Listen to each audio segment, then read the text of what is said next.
December, right? Yes, he is author of Philanthropy Misunderstood. He's also a founder and president of PAVE. PAVE is Philanthropy and Volunteerism in Entrepreneurship. That's an organization starting in Uganda. So may God bless you. Thank you so much. So you're going to find good people, like Cody has been in Uganda. How many years? 10. Okay. Many people are coming to join in and help. So thank you so much. We bless the Lord for you too. And another one is David Dunworth. For him, he heads an organization called TagiChange.org. It's an NGO that deals with leadership. So you'll also be going to Uganda in December. Thank you so much, and may God bless you. Amen? Hallelujah. I like the theme, the sub-theme for our family forum this year. Creating a stronger community through empowered families. Brother, did I tell you my name? Yes. No. Okay. My name is Nancy Tuesige. I have so many titles. I'm a mother, I'm a wife, I'm a teacher, I'm a health clinician, but also most important, I'm a teacher of the word of the Lord, the gospel of Jesus Christ. That's the biggest thing which I enjoy doing. Hallelujah. Creating a stronger community through empowered families. Now we know a family is a functional unit of the community. Functional unit of a community. If we have stronger families, then we have stronger communities, stronger nations, and a stronger world. So that's why when we decided, when we met, so what should our something be? We wanted to talk about how to empower families in order to create stronger communities. So the family being a functional unit of a community. If families break down, that means the support for our children breaks down, there goes the future, because the children are our future. So today I want to emphasize, what strategies do we use to create stronger families? You know the families you grew up in. I know the family I grew up in. The me you see is not me, but it's really, really a big percentage the part of where I grew up. So I thank God I was in a stable family. So they speak about empowering families. I'll speak about 3 things briefly because I have only 10 minutes or 15 minutes. When my time is up, just wave to me and I will leave. Okay, hallelujah. Thank you so much. So number 1, I want to talk about what approaches do we use to instill values in our children. Again, I will refer to the Word of God. That's why I know, that's why I thrive. I will refer to the Word of God. Proverbs 22:6 says, train up a child in the way they should go, that when they grow up, they will not depart from it. Train up a child in the way they should go. When they grow up, they will not depart from it. I remember one time, maybe about 10 years ago, I was preaching in our church and kept on talking, and this young, beautiful lady that was a youth in our church came and said, Pastor Nancy and the rest of the leaders, when you talk to us, when you speak, we may seem as if we are not listening, but please do not stop talking. Continue talking. Continue saying. You know, some of you have children, as parents or guardians or neighbors. You know, when you tell them at times, they do the opposite. But this young lady, maybe she was about 16, 17 by then, she surely said, please do not stop talking. Continue talking. We may behave otherwise, as though we are not listening. But your word, we always remember. Today she's a mother of 4, very anointed in the Lord. She's a worship leader. She always reminds me, those words you spoke unceasingly created something. So you and me, we have a responsibility as fathers, as mothers, as guardians, big sisters or neighbors, whatever position you occupy in a family. So what values do you have? What is important to you? The Word of God just reassured us, train up a child. When they grow up, they will not depart from it. So the question I have for you, the question I have for me, what values do we have? What do we want to see in our children? So that is what you should be emphasizing on. Amen? Can I hear a support?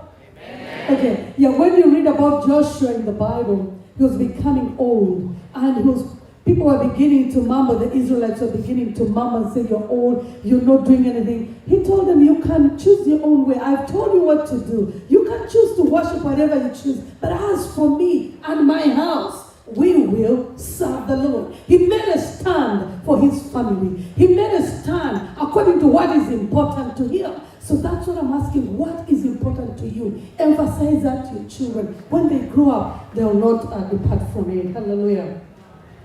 Okay. Now, how do we navigate the best strategies for parents and children to strengthen their communication? Openness. The best strategy is openness. People of God, I come from a culture where we were not open. Parents couldn't tell me some things. I couldn't tell some things because it was a taboo. I wish I knew better. I wish that part was better. I have realized raising 4 teenagers, openness is the key. We have to be open. I have learned to be open, but it's hard because I wasn't brought up that way. At times I bite my tongue and say, Lord, help me. I have to put on a smile when I'm struggling and say, it's a journey for me. But I'm saying that's the best strategy. I have to be open so that my children can come and talk to me, so that the youth in our church can come and talk to me, so that, the aunties and uncles, in Africa, everybody's an aunt and uncle. If the children can't talk to me, they can reach out to whoever is close to me. So openness is key to being, to have communication between you and the children. So no matter what, as long as there's respect and courtesy, every issue can be discussed. People of God, the children may fall. Falling is there. But are you going to hold their hand or are you going to scold them? At times you have to close one and say, my child, let me hold you. It's tough, but that's the way to go. The children learn and they're going to make mistakes. We make mistakes. So children, open up to the parents. Open up to your guardians. Open up to the aunties and uncles. Say something to them. Okay. Because the children are our future.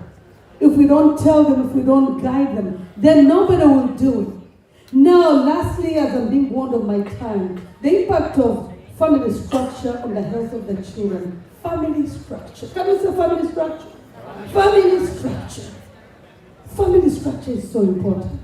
What the children need to know is, am I safe in the family? If I have an issue, can I still step into my family with my weakness and still my parent will welcome me? So stability in a family is so important. This comes back to the decisions we make as parents, as guardians. I'm selfish by nature because I'm a human being. Human beings are conservative. We don't like change. If things are not going our way, it's not a good thing. But as long as you have somebody calling you mommy, daddy, auntie, guardian, you have a responsibility. I can't take my 4 children back. By the 4 biological and probably 20 or 30 children I take care of. I can't take them back. I am a parent. Is my time up? Okay, 1 minute, I'll conclude. So, stability is key. Can they still come and see you as daddy and they still talk to you? They may come tattered and broken and shaken, but can they still count on you? That is the family structure we're talking about. The decision we make to change our family structure, think of them before you. I like saying something. As a mother, I'm already in my future, but my children, I have to hold their hand into their future. So the decision I make, it shouldn't be about me. It should be about them. Because I can survive. I can be on my own. But then they still look at me. So what is my responsibility? And as I live, what is your responsibility? The decision you make, the openness, the stability you give them will make sure that the foundation is strong. Then they can face tomorrow and the hardships. Do we receive this word? Yes. Amen. I'll end there. My time is up. Thank you so much.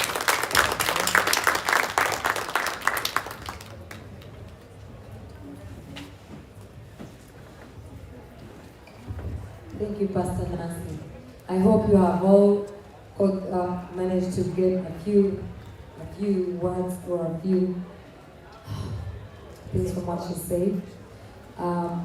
Personally, I'm now rethinking all the decisions I've been making. Maybe I'm probably going to go back to the drawing board and check every decision I've been making.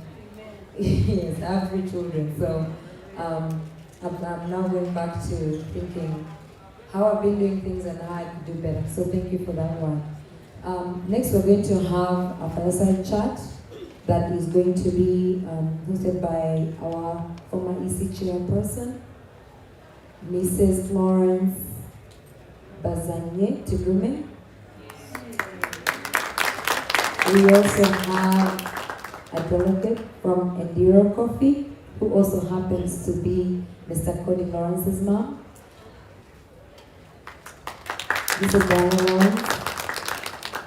You're welcome. We also do have Miss, I'm not sure if it's a Miss or a Mrs.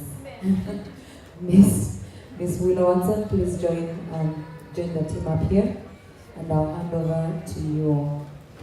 Thank you.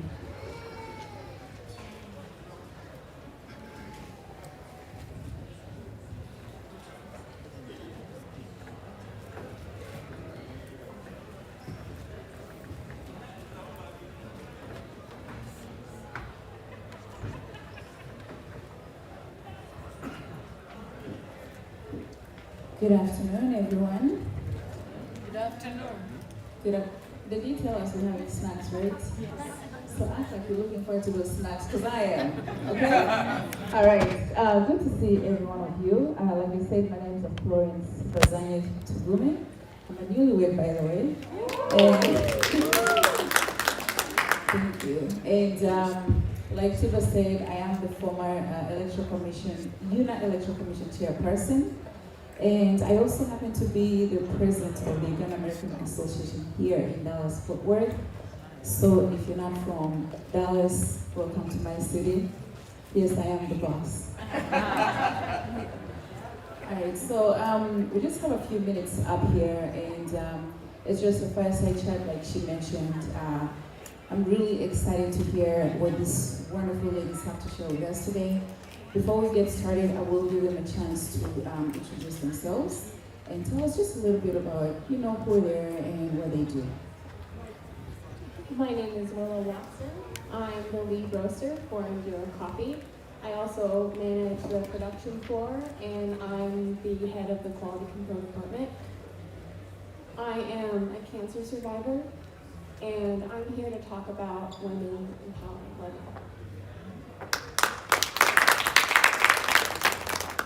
I'm Darla Lawrence, and as you know, I'm Cody's mom. I'm also mom to 4 and grandmother to 14. I'm a mental health therapist. That's what I'm known as Monday through Friday. From 8 to 5, I run 3 mental health clinics for Creox Health Services in Oklahoma. Thank you.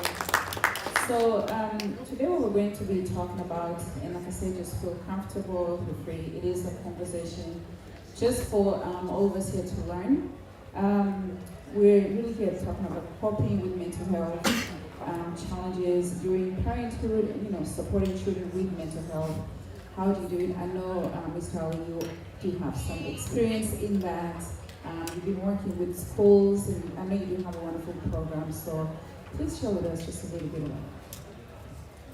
I was listening to the previous speaker and some stuff, in consideration. I was thinking about this, and actually I think it hit me last night too.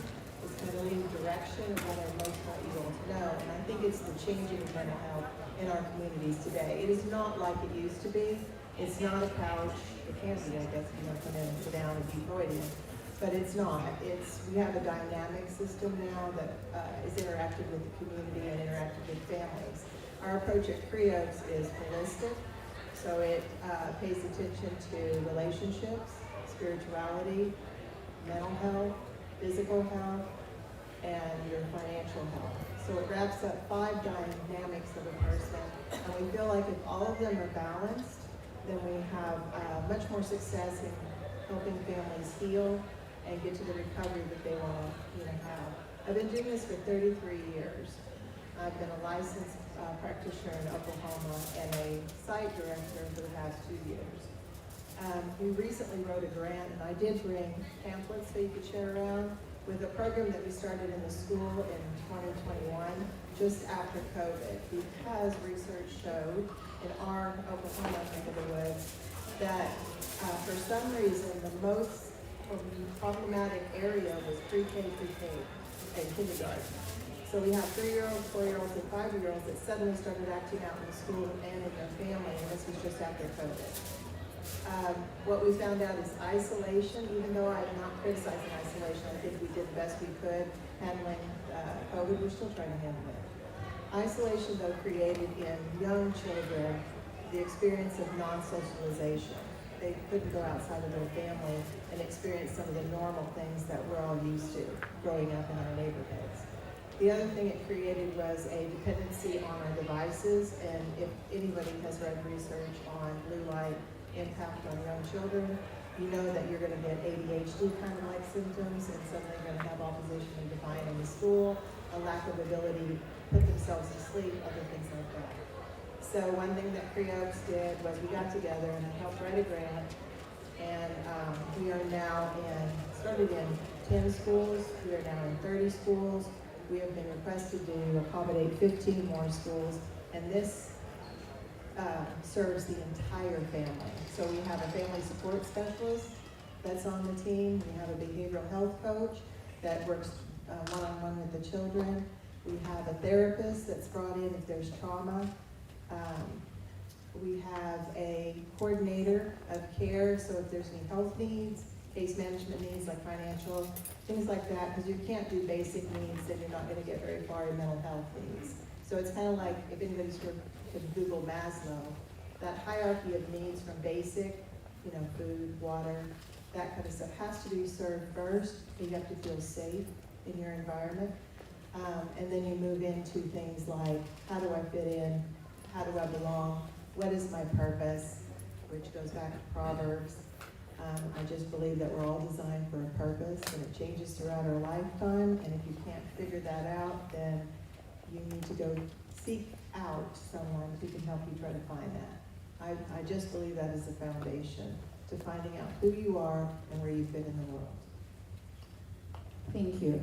Now, one of the things that when we spoke on the phone with Tiva, we talked about, our society, and as far as mental health is concerned, it's not something that's, I don't want to say really common, but we don't feel comfortable coming out, and addressing it and actually addressing the issues. So with your experience, I just wanted to talk about, social stigma and how it applies to, to mental health. At Creoaks, for the past 30 years, I deal with anybody that has been diagnosed with schizophrenia, bipolar disorder, from mild to moderate, autism, which is has a huge impact on our society lately. And then along with developmental with kids, depression, anxiety is huge right now as well. It's increasing.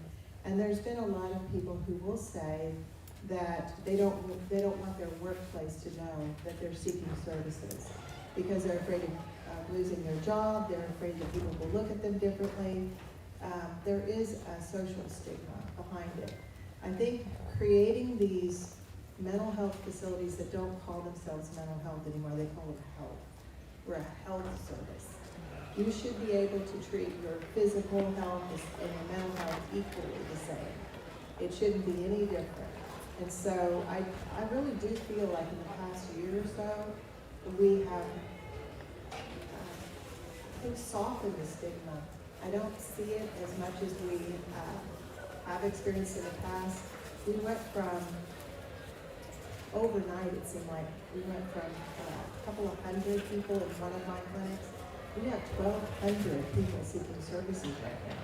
That's just in a year and a half. People come in, we've created an atmosphere, we changed the way it looks. That's another thing, is when you come into the office, it looks like you're coming home. There's couches, there's places to sit, it doesn't look like a doctor's office anymore. And that was one of the first things. And we display art for sale within our lobby areas and stuff now. We bring the community into the office, and that's what I would like to see more of. I would like to see mental health facilities change the faces so people aren't afraid. There used to be this fear of going, in to get help. A little bit of fear saying my family's having trouble. All families have trouble. My family has trouble. They look nice. Everybody has trouble. There's secrets that we used to keep, but now we're trying to share our stories. Like Willow being here to share her story, help someone else to move forward to seek, help. And we're dynamic. We're in the schools, so that it is just as common to have a coach for behavioral health at school as it is to have your teacher. Thank you. And I'm glad you talked about mental and physical health, because that was my next topic. And as far as how does society view mental and physical health differently?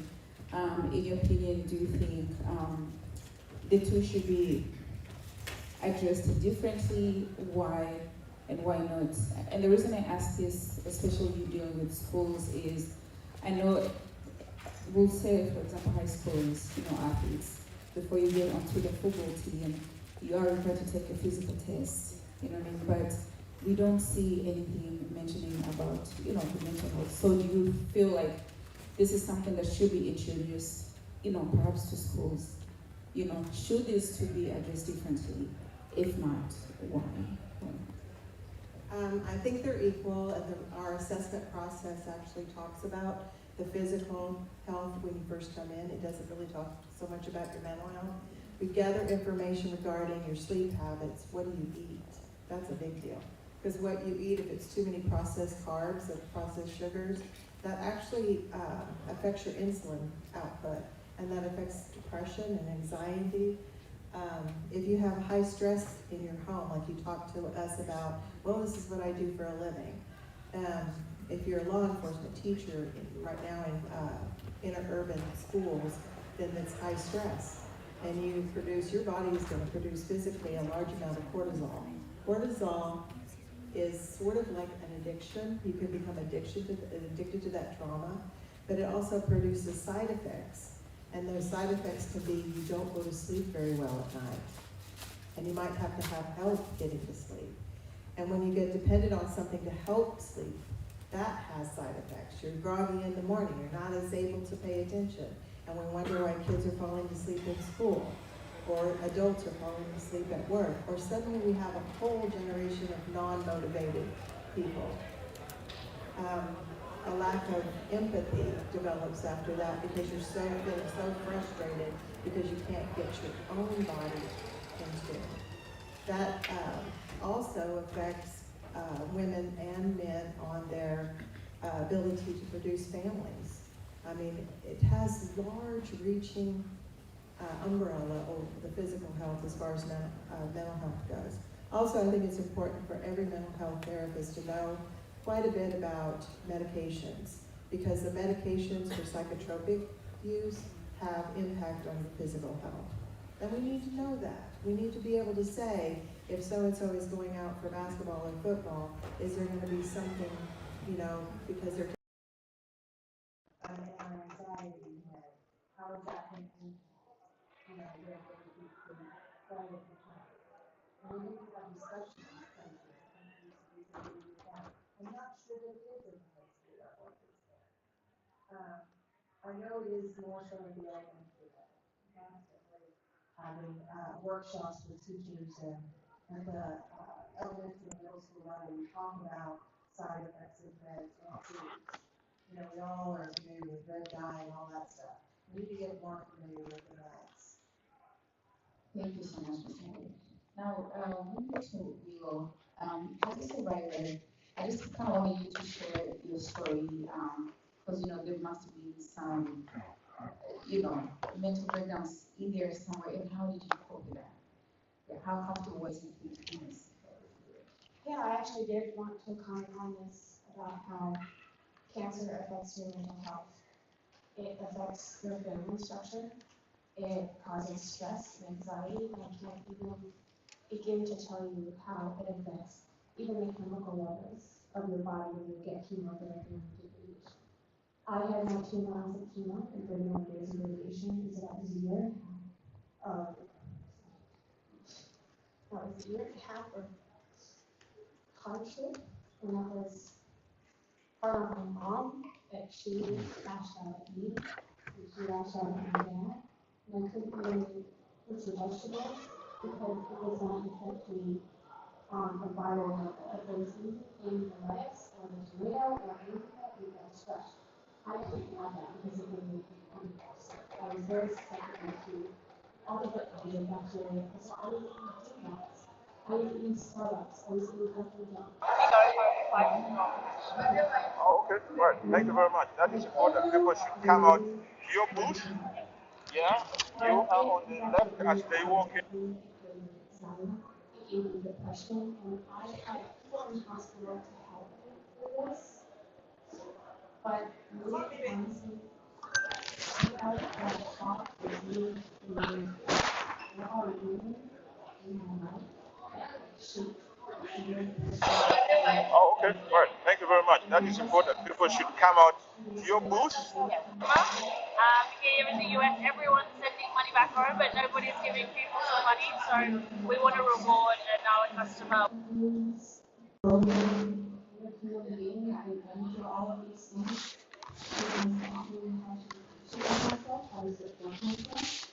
She taught me to not only stop and smell the flowers, but to also ask how they're doing.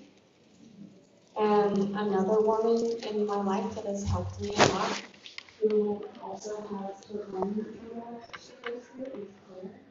She also works on the road and is with me. She has taught me To look at life realistically and logically and put everything into place and to look at it from a new perspective. And the tools that she has given me, I will use for the rest of my life. Despite cancer, despite my issues with my mom, despite the issues with my dad, these women have lifted me up in ways that I can't even explain to you. Last year we talked about, well, not I say we. Last year Hanifa had talked about filling each other's cups at the Women's Empowerment Forum and how we fill each other's cups. My cup was broken and they repaired it. My cup was empty and they filled it. Thank you. I knew I was gonna cry. I was writing, oh, there she goes. I was writing out the structure for my speech and I had to take breaks because every time I worked on it, I would cry and I had to walk away and I had to come back and I would cry some more because these women in my life have affected me so deeply and so greatly. And even the Women's Empowerment Forum last year, when Hanifa was talking about her story, had inspired me so much. And I enjoy my company so dearly for that reason, because if I hadn't been looking for Indira, I never would have met you. I never would have met Amaris or Claire or even Corinne, who I've actually been getting very close with lately. So I also want to thank my other girlfriend, Cody, who I call Queen all the time, because he's just another girlfriend. So this is just my love letter to these women and how they have affected my mental health and how they have lifted me up and how Claire has been very clear about how important I am and how I deserve a therapist and how I am important. And it also makes me so happy to hear all of these things from you and talking about how your eating habits and what you do in life affects your mental health so much, because I was bedridden. I was eating sugar every day. And I also didn't have a good, I know this is a family forum, so I didn't have a good relationship with my family either because of it. Because cancer is so hard and it's so rough on the people that you care about that it creates this divide. And these ladies, this forum, have put me back together again. And now I am rich in support, I am rich in love, and I live in abundance now. Thank you so much for that, Lord. And really appreciate you having the strength and the courage to share your story. We love you. That's really, really powerful. Just for you to get up here on the stage and talk about your story. But it's just a very good beginning. And I just pray that you'll offer more stages to, share this with so many other people out there who just might be going through the same thing that, that you've gone through. One of the things I just wanted you to talk to us about is, you've talked about the support that you have right now. How easy was it for you to actually accept that support? And I ask you for this because many times when we're going through what you're going through, you have people around you who want to support you, and sometimes they don't know how to approach you. You know what I mean? Like, you don't know how to. So how easy was it for you to actually accept that and say, yes, I do need this support? And, just allow yourself to be vulnerable to these people. It took me a long time. It took me a long time of unhealthy relationships to finally come across these incredibly healthy relationships, to realize that there are people who care about me, there are people who support me, and people who love me, and accepting that help took a very long time. And it was it was like the process of erosion. Every time they would care about me, it was like another crash of a wave up against a rock. And eventually I felt like this, I felt smooth, I felt stable, I felt secure. I still struggle with accepting help, and I still struggle with accepting love and being vulnerable. But I think that over time it has gotten so much easier. But it was a long process. It was a long process of Amarillo sitting down with me and going, relax, it's okay. Love yourself. I love you, you love yourself. You can always talk to me. And I didn't take that seriously at first. Thank you. Thank you. And I didn't accept it at first. And, each crash of Claire's wave, each crash of Amaryllis's wave have made me feel like the stable rock that I am. Thank you. Will, you're amazing. And I think you have a book to write, because I think all of us want to hear more about this story, don't we? And I think I'll be the first person to buy it. But your strength and courage is really admirable. And like I said, you sitting up here, you are beautiful. So thank you so much. I know we're out of time, but I'll just go to Ms. Darla just to, as a closing remark, for us in regards to, mental health. What are some of the signs that we should look out for in each other? Because you can live with someone and you need support, but we don't know. When I'm supervising young new therapists in the office and stuff, one of the first things I tell them is look around the room, your room, like where you live. And Willow mentioned it about how for her it was like an erosion process, kind of coming in and letting people kind of smooth her out and letting more people in, healthy people, not the same people that she was always used to before, who were not supporting her and not giving her the strength and the courage. So I'm going to challenge all of you to kind of look around, young or old, look around.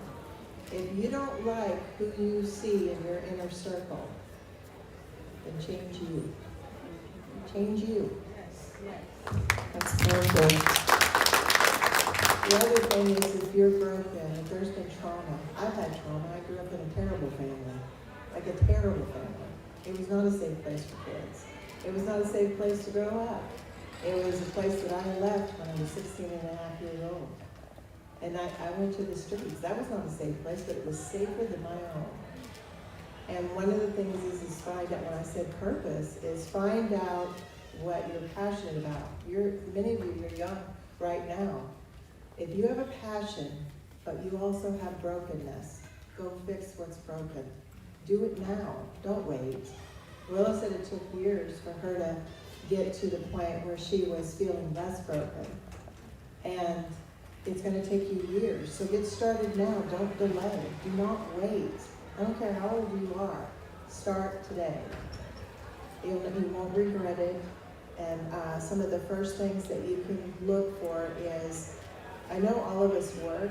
I work at Creoaks. The reason I work at Creoaks is because they support me. They supported me through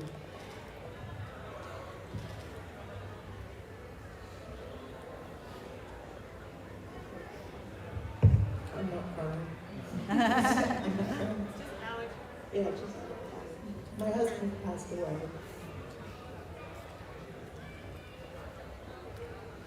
He died of COVID.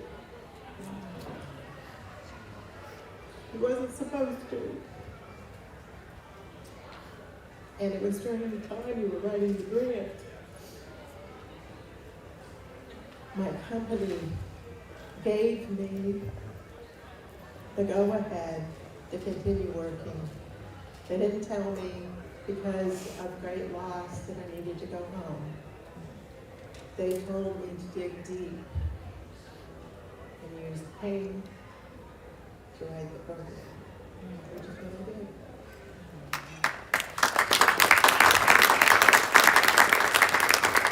Well, it's the same pain that I used when I left home to go to school. I wanted to become somebody. I became a parent. Here. Then you. And then two more. I became a therapist much later. I grew up, I believe, alongside my husband Joe, running service stations throughout Oklahoma. And because of that, I knew exactly what to do to run this program. Isn't that funny? You get equipped. So fix what's broken, because it took me many, many years of therapy to fix what was broken when I was growing up, so that I could be where I am today to do the work that I do today. And I know exactly where everybody's coming from when they come into my office, because I already have a history. I don't believe that God wanted me to have that history. I believe what he did was take the history and use me. Amen. Amen. Thank you. So with that, I know we're running out of time, but the hosts today have given us 5 minutes to engage our audience. And if you're like me, I'm pretty sure you have a whole bunch of questions. I mean, we could sit here for 2 days. But I'll just take it to the audience. We'll just take it to the audience and, questions, comments. I know you guys want to hear more from these wonderful ladies. I could sit here and just listen to you guys talk. You're full of wisdom and, you're full of knowledge, and I know we all want to learn from you. So I'll give the microphone to Daphne to go through the audience for just a few minutes.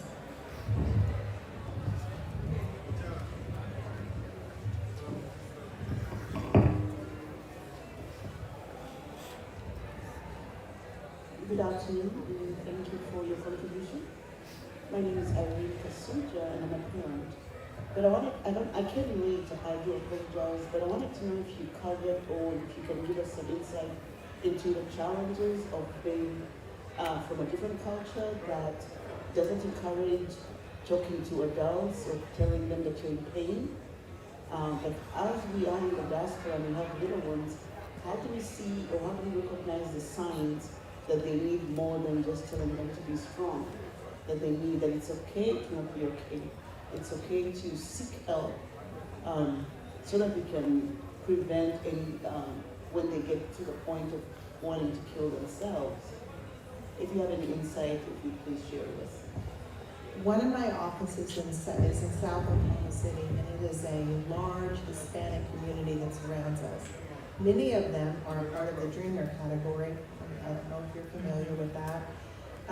And many of them are undocumented. So first, their mom and dads do not speak English. They speak their home language. And their children are being introduced into the American educational system. And so there is such a challenge. What you're saying is the rules that go on at home, historically, culturally, and then the rules that go on in Western Oklahoma, you know, in South Oklahoma City. It has been very challenging to teach parents how to communicate to young children about talking about their feelings when it's not something that has been by tradition, something that's gone on. So we start with art because it's easy, it's safe. And so we do a lot of artwork. And then we can introduce the parents to, this is what we see, this is what we hear. And when the parents participate in the art, and we have something called family cooperative storytelling, family cooperative drawing. And when we do that, it encourages the family to hear from the child at the table. We're sitting at a table. And then it encourages the child to listen to the family, and they begin to share the differences to being raised. That's a start. Is at the table. We'll take one more question because the next panel will go on.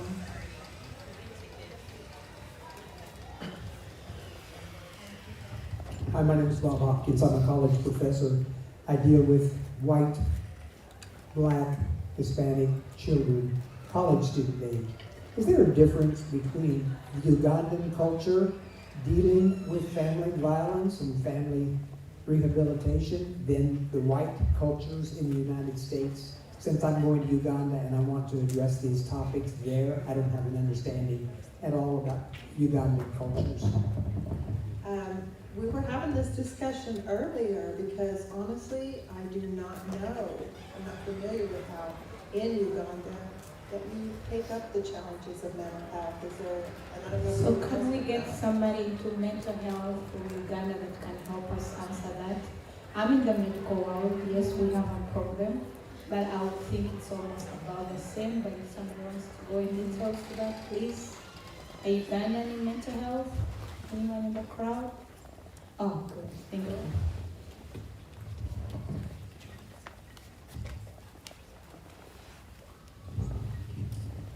Good afternoon. My name is Dr. Sarah Matovu.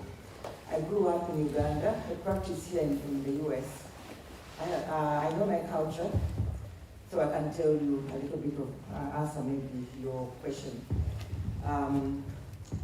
In Uganda, we have a culture. We're talking about violence and mental health.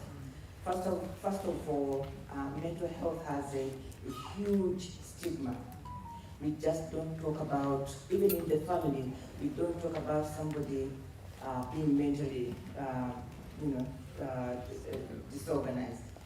We see people throwing stones at each other and we laugh at it. We have the police that does not recognize that somebody's behavior could be a mental disease. They take them to jail first before they end up in the hospital. Within the family, with violence, you don't put out your dirty laundry. If you are the wife, even if they beat you almost to death, you keep quiet. When you leave home to go get married, if they even show you your bedroom where that you can no longer come back. So when you are in a violent marriage, you can't go back home because one, we have dowry, and if they ate the dowry, they will not take you back because you're supposed to be there and endure the violence. So it's something that we're still a long way to get. First of all, the people who are dominant, it's a male-dominated culture. So those that are not males, they end up being subjected to a lot of trauma, oppression, and everything. And that includes the mother, or the wife in the family, and the children. Sometimes they are all treated the same way. You could be the wife and you're beaten up in front of the kids and you can't say anything. So, in a nutshell and more, that is what my experience is. treating mental health in Uganda is not easy. We do have, we have come a long way. We have hospitals, we have social workers. We are increasing awareness of the population to know that mental health is a disease. It's not a weakness of the person.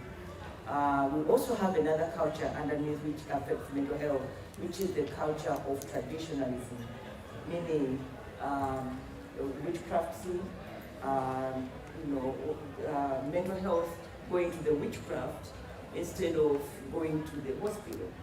So there's a lot of challenges that the providers, like Covisma, that you may find difficulty reaching out to the deceased and the people that are taking care of that person. That's my mistake. Thank you. Thank you. Thank you. I think that was, we needed just 2 questions, so we can go to the next panel.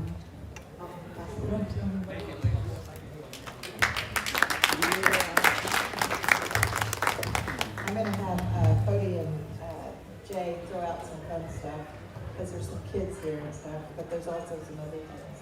So have fun, it's for Creos. Thank you. Thank you so much, ladies, and thank you, audience, for listening to these wonderful ladies. It's been a pleasure. And once again, my name is Florence Kazani Tugume, and let's stay put and wait for the next panel to come and speak to us. Thank you.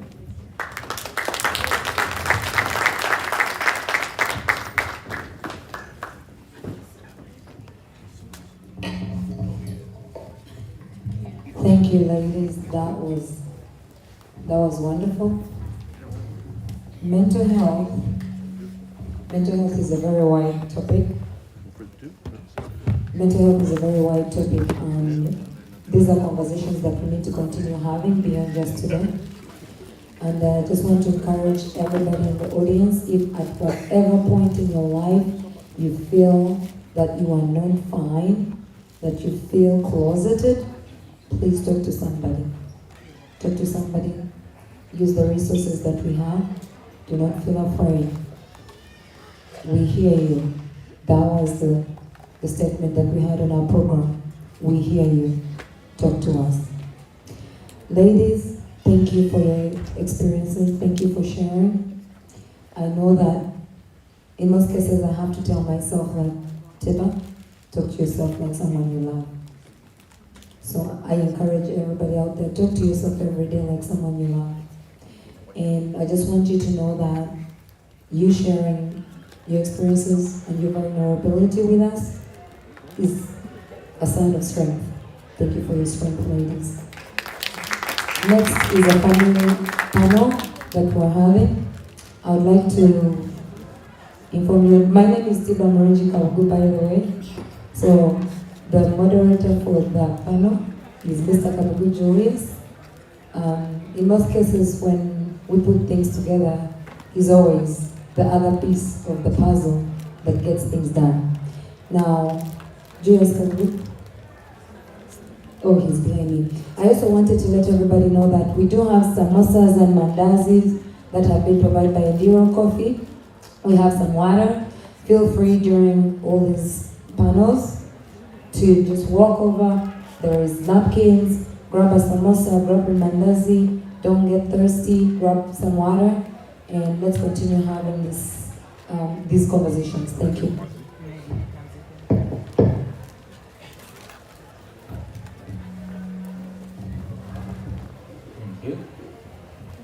You look lovely, by the way. Yeah, you have to tell her before someone else does. These things don't change because you've been married for 11 years.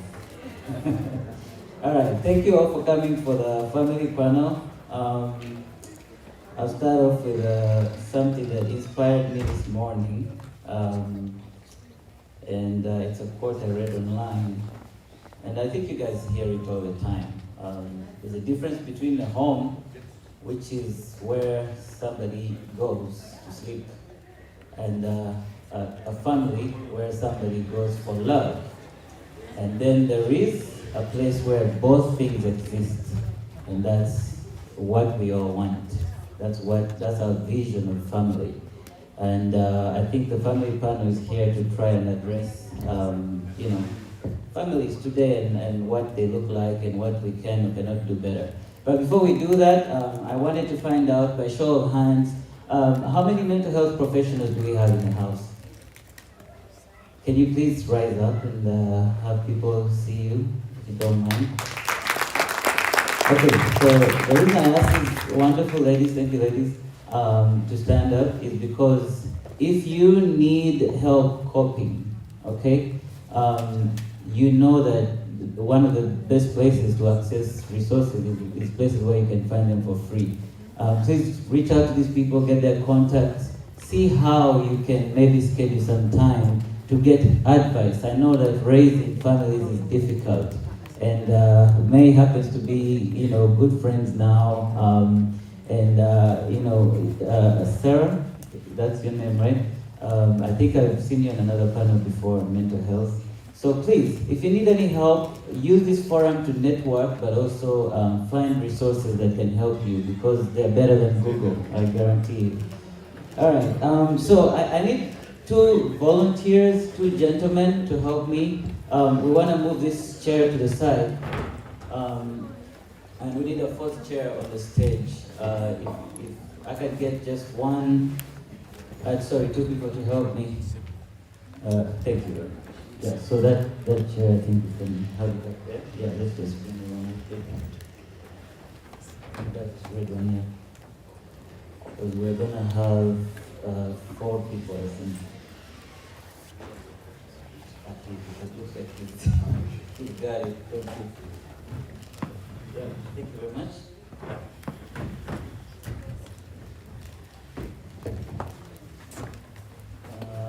Right. Sorry about that. Okay, so I hope the stage is balanced. Sorry. So I did forget my notes as well. Apologies.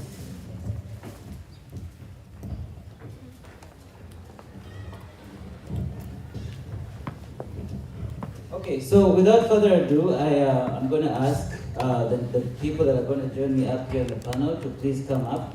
I will read their names, and as they walk up, I will just read very quickly who they are, so you have an idea. All right, I'm going to start with Mrs. Sarah Atigo. By the way, Mr. Atigo is my former boss. He's also in the crowd. Can you stand up and wave? Ex-president of Unaa. It's nice to see the men show up. This is important. Yes, Sarah, please come on stage. Sarah is a passionate educator and a mother with a keen understanding of the intricate challenges and unique opportunities of parenting in diaspora, and particularly for those with Ugandan roots in North America. She started African Diaspora Parenting, whose mission is to establish a platform that would serve as a beacon of support and empowerment to all parents. Welcome, Sarah. Next person up, Mark Mbabali. Mark is a husband to 1 wife, and he has a 13-year-old son. He works in the marketing and advertising field. He's also a men's and marriage coordinator. Ooh, at church. Okay, guys, we have a marriage coordinator here at church, from church. So please, if you need any advice on that direction, please do reach out. And I can vouch for him because we lived in Denver together before we came to Austin. Mark says the one thing that he's proud of is being a dad and a husband. Welcome, Mark. And then next up, we have, there's a lot of titles on this one. Miss Kalunji Kasuja, BSN RN. Kalunji is a Ugandan American born and raised in Grand Prairie, Texas. Her background in education is Texas Christian University, and she now resides. She has a BSN in Bachelor of Science in Nursing. She resides in Dallas, Texas, and she's completing her residency as an RN at Baylor University Medical Center. She enjoys reading, watching TV, movies, spending time outdoors, and hanging out with friends. Welcome, Kalunji. And Lastly, Professor Timothy Mikando Makubia is a Ugandan American with dual citizenship. He researches mental health challenges among youths in various countries. He is well published in numerous international journals, and he's the author of Healing Power of Leadership, Lessons from COVID-19. Welcome, Professor Makubia. All right, I'll take a seat. First of all, I'm going to ask each of you to just very quickly tell us what you do. If we can have another mic, please. Thank you. Sarah. Hi, I'm a teacher, so I'm going to stand up. I am excited to be here. If everybody get your phones out, and I'm going to tell you a second why. Get your phones out. It's going to be 2 seconds. Okay. Can everybody do a QR code for me and give us a follow? And I'll tell you why. I started the parenting journey about 7 years ago. And if I've had the chance to communicate with you, I've always talked about how challenging it is to always parent in two cultures of Uganda and America. So, and I had so many challenges, and I thought to myself, if I am having such challenges, there has to be other parents that are having the same issues. So let's create a group or community for us to exchange ideas. So I came up with African diaspora parenting, and that's where we'll be exchanging a lot of ideas. This, where we are right now, is a testament to that commitment, and I'm so excited to be here and share that with you. Thank you so much. Thank you. Hi, everyone. My name is Mark Mabali, and I'm actually in the marketing and advertising space. And I also happen to be marriage and men's coordinator at my church. I'm actually not from here. I'm all the way, I come from all the way, I live in Colorado. That's what I wanted to say. And I'm happy to be here. Thank you so much for having me. And Mark is a candidate for the Rocky Mountain Council.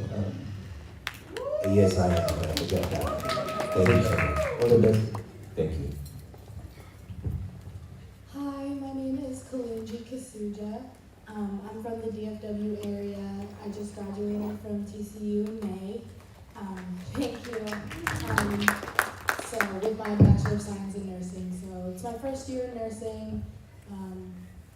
And yeah, just a little baby nurse.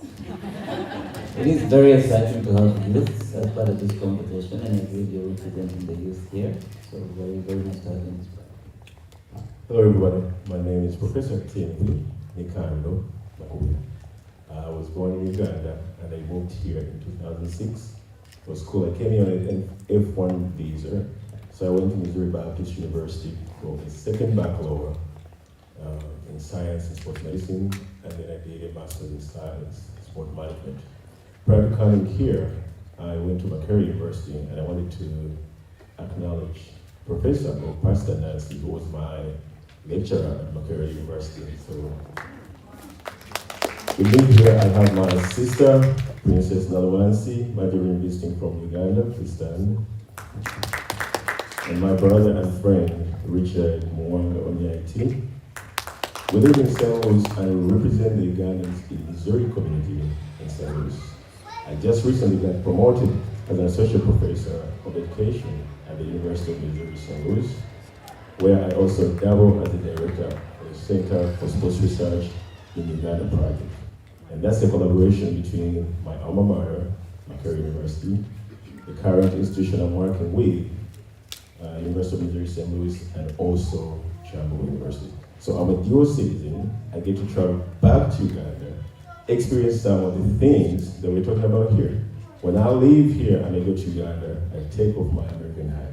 I get to Uganda, there are different laws. The Dual Citizenship Act is a new one, thanks to the government.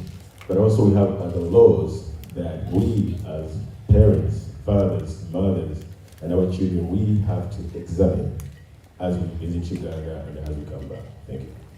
Thank you very much, Professor. All right, so yeah, you've heard who they are, and so please again reach out after the session, and you know, if you need any connections, these are wonderful resources to have. I'm going to jump really quickly into the topics here because we have a limited time and then we want to leave some time at the end for questions. So I'm going to start with Sarah. What does identity and heritage mean to you? Hi, okay. I can't see people here, so I'm gonna stand up. Okay. Again, when I started the journey of parenting about 8 years ago, and I'm trying to impart what I know to my young ones, I find myself that I'm always challenged because I'm parenting again in two cultures. So how do I impart identity and give them pride to be both Ugandan and American at the same time?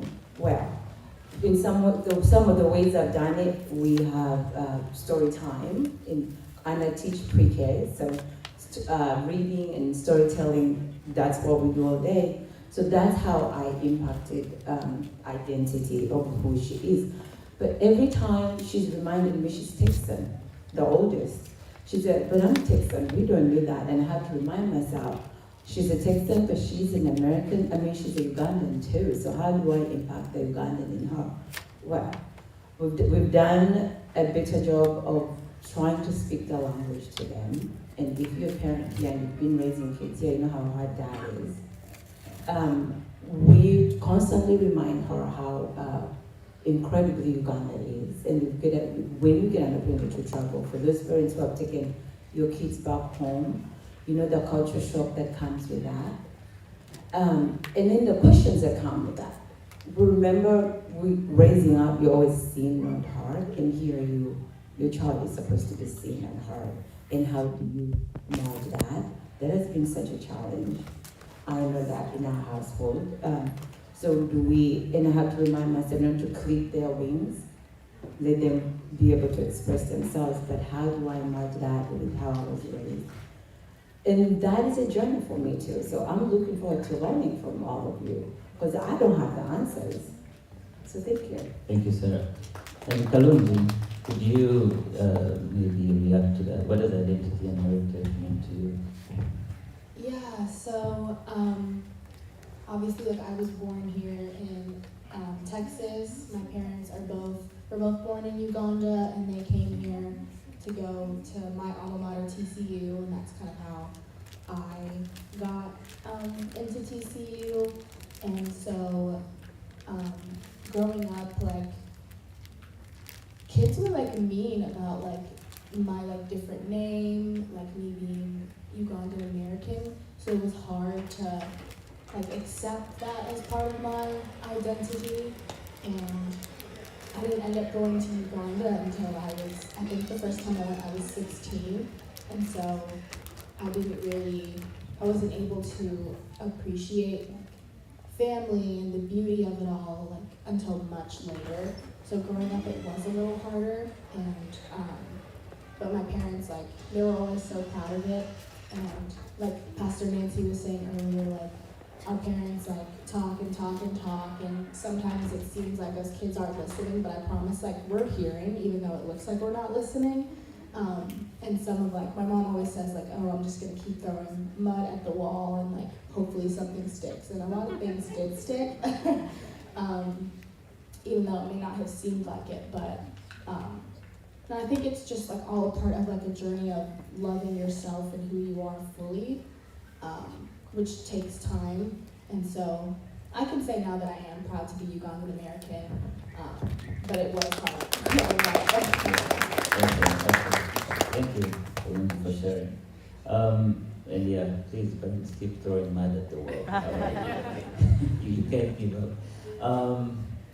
Mark, do you have a family tradition that keeps your children or your family in touch with their heritage? Most definitely. One of the family traditions that we have in the family is a Luganda lesson. And, my son was actually born here. He's 13, and he's never been to Uganda. So he always has a lot of questions about, Uganda. One of the things that we've done is to, have Uganda lessons Fortunately, are you the teacher? Do you have in-house? No, I'm not the teacher. I wish I was. Actually, my wife teaches Luganda in the community in Colorado, and she's back there, Victoria. So it's one of the ways that we've actually, managed to get my son caught up with everything that happens back in Uganda, in terms of the language and, the heritage in Uganda. So that's one of the ways we've actually trying to, help him. That's powerful. And I want to throw just, audience, I'm going to ask you to be very quick, like 10 seconds. 2 people to tell me interesting family traditions that they have that are related to keeping the heritage in the family. Any volunteers? Family traditions? Do we all want to say something? Yeah. Somebody cussing. This is one that my kids didn't have growing up, but I bring it up because in this day and age, we all have our phones. All of us are on WhatsApp and we're texting. So what we have done is, because we can't go to Uganda as often as we'd like to, anytime the adult family, like my family back home, gets together, I send the pictures to my children and I say, this is Auntie so-and-so, this is Grandma so-and-so, this is Uncle so-and-so. And then I'll describe even the food on the table that they're eating. And I'll also remind them that if you realize there's always room for one more, so they're big gatherings. So use the technology you have. Don't wait to make the trip home. Show them what you have now. We get so many messages from home. So get the children involved. Today, my husband sent a message to our kids because one of the cousins was visiting other cousins in Tanzania that have been there for generations. And our daughter said, I didn't know I had cousins in Tanzania. So now we started a new conversation. So use the technology you have as a family tradition to teach your children about their heritage. Thank you. Any other 10 seconds?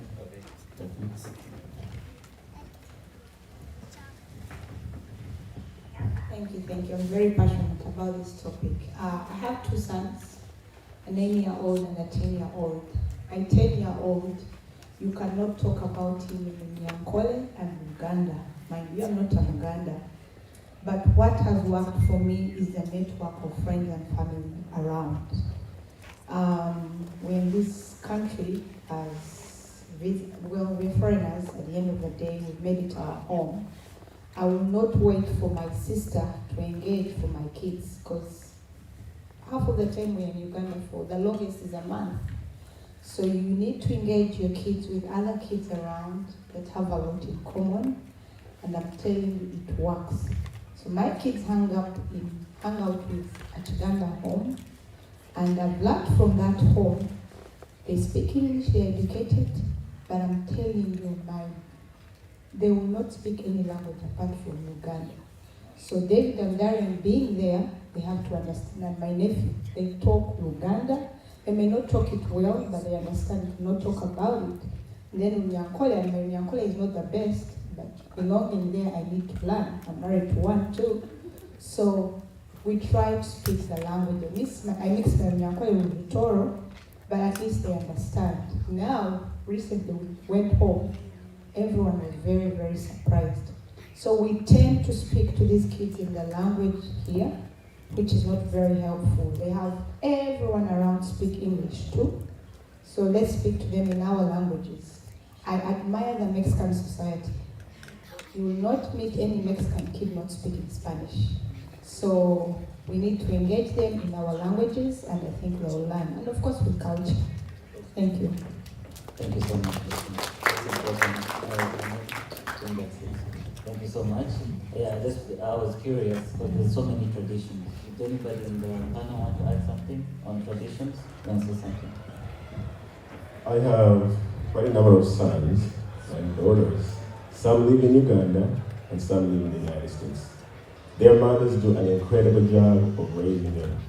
One family tradition that we have is called walking like Omuganda. Tell me if you're truly Omuganda, but tell me who your ancestors are. Actually, I came with my sister, Princess Nalamansi, and I'm not calling her princess because we belong to the royal clan, but we previously did. Pre-colonial Uganda, before the establishment of Buganda Kingdom, I happen to be a descendant of the 33rd king of Muaa, which was a small kingdom that expanded into the present of Buganda, and that king was called Buganda Ntege Nabisi. So my father has always reminded me to inform the descendants of that king who they are. If you walk like a Uganda, you are able to identify who you are, who your father is, who your first grandfather is. Let me challenge you. Yes, please. Walk for us. Are you sure? Okay. Now Mark Kapu has given me a very big challenge. All right, but I'll try. Erinnya lyange nze Timothy Mukando Makuya. Ntuula ku mutala Kikondo mu ssaza lya Ssaabasajja erya Bulemeezi. Ndi mutabani wa Katikkiro w'ekika ky'Effumbe Yawumula, Godfrey Semiti Kigozi, era atuula ku mutala Kyaddondo Masajja mu ssaza lya Ssaabasajja erya Kyaddondo. Ndi muzzukulu wa Mikando Makuya omubereberye kubanga nze owokubiri agalamidde mu ssaza lya Ssaabasajja erya Bulemeezi, era nga ndi muzzukulu wa Batanudde Makuya nga naye agalamidde mu kitundu kyekimu. Nva mu luggya lwa Mikando Makuya era nga nze Mikando Makuya atudde mu ntebe. Nva mu lunyiriri lwa Batanudde nga mukulu wange Ssebaga Robert ye jjajjange. Nva mu tuba gwa Musaamizi. Previously, BBS Terefina showed us the members of the Fumbe clan under the Nagaya sub-clan category. Sometimes, our sub-clan category is called the Musamize. Musamize and Musamize. When I looked deeper and deeper, this took me back to the spiritual journey. You have to be a thinker. You have to meditate to understand what's going on. You cannot be well if you're not thinking about the different dimensions of wellness. Mvamu sigale jjajjange Nagaya eboleza bakka era nga jjajjange omukulu wa Kasolya ye wa Lusimbi era nga omuva Buganda Ntege Nabisi wa Salimawasa. Amazing. Let's hear that. Let's hear a handshake for that. You cannot beat that. That's identity. This time, let's go. This time. I cannot top that. Okay, so I will just not embarrass myself. Do you want to say something? As I said, I'm a college professor. This is for y'all of you kids. We assume when you walk into our classrooms that you all are African Americans, and that's one thing. So our experience as teachers has been the African Americans who have never been to Africa, do not know anything about their cultures, and because you all are relatively new from Africa within just a generation, we need to know more about who you are. So when you come in, be sure you go to your teachers and you tell them that you are from Uganda. And teach us about who you are and how different you may be from the rest of Africa, and especially from the people who came years and years and years ago. And since this is about family, of course, and I appreciate you all keeping your kids knowledgeable about your countries. But it's really important, I think, for us teachers to know about who you are and from where you come. Thanks. All right. So, yeah, and I think that's a very important point. A lot of it doesn't help that the forms always say tick Black or African American. That is so boxed up, right? We don't have a lot of time to get everyone, but I can take. I don't know, and if I want to say something real quick, let's say something real quick, and we'll move on to the next week. This is quite interesting that me and my two daughters talk about, and when we are filling out form and they say African American, and then at the bottom there is other, we always circle other and specify who we are. Thank you so much. I like that. I like that. Do you want to say something real quick? Thank you very much. My name is Salamo Chukundu from Chicago. Now that you allowed him to do Mukutambula, I thought I have to seize the opportunity real quick to say something. Before Nange Batambulira Mungu Muganda Mambo, I appreciate this very much. But thank you for coming up with this topic. Traditions. We do bring our traditions from back home to here, and we want the kids to carry that forward. I'm from the Buganda culture, just like him. Our effort to extend our culture, to share it with you in the United States, we do have an organization that is focused on our culture, called Buganda Womo, North America. But beyond that, we do have regionally groups of Baganda people where people can associate with the goal of training kids our culture. I am from Chicago. We do have one called Gwanga Mujeni West. Here in Dallas there's one, and so on and so forth. I encourage the parents to find out those groupings, Namuka, Magaraga, Sogatwegaiti, and others. That's one way of us carrying forward our culture and teaching our culture by engaging with these organizations.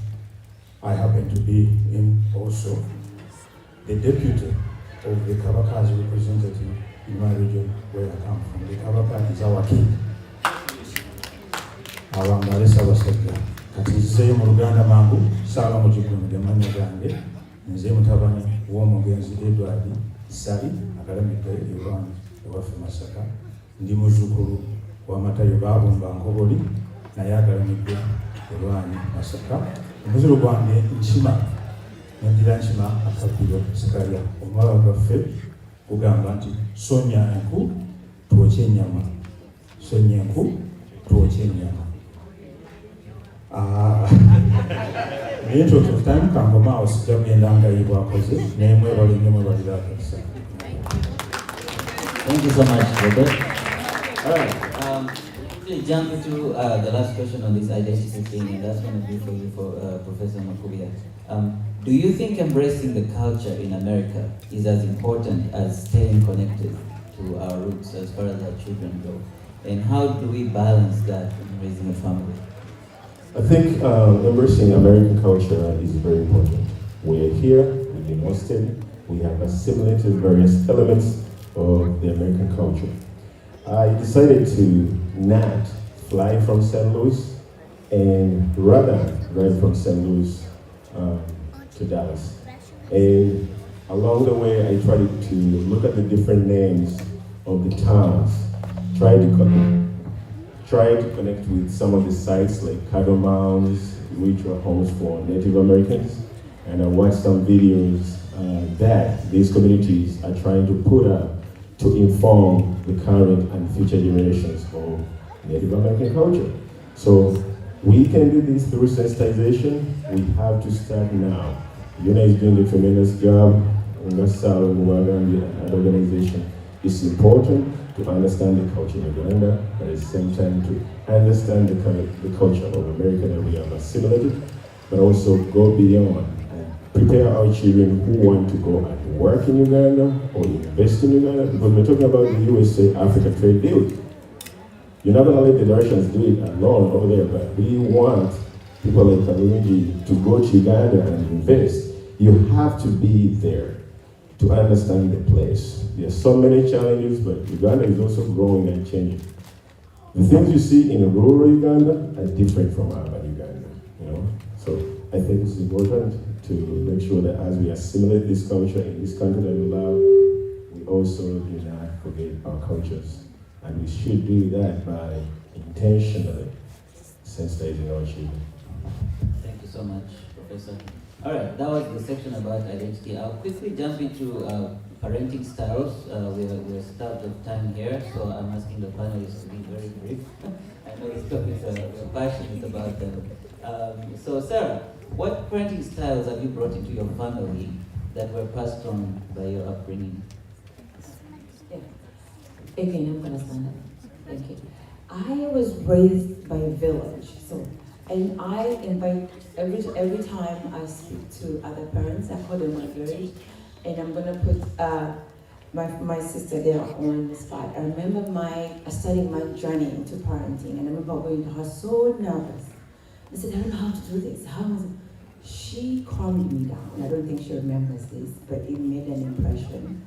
She said, Sarah, you're going to find your village, and you will be intentional on who you bring around your child or your children. And honestly, I don't know how, but I found my way. Now, I want my village to be bigger. And I was raised by a village, and when I talk about styles, I like to believe that all the people that I'm comfortable enough to bring around my children are going to be impactful, and I'm very intentional about that. So there was ways that if I was in wrong, there was somebody to correct me, and it didn't necessarily my immediate mom or dad.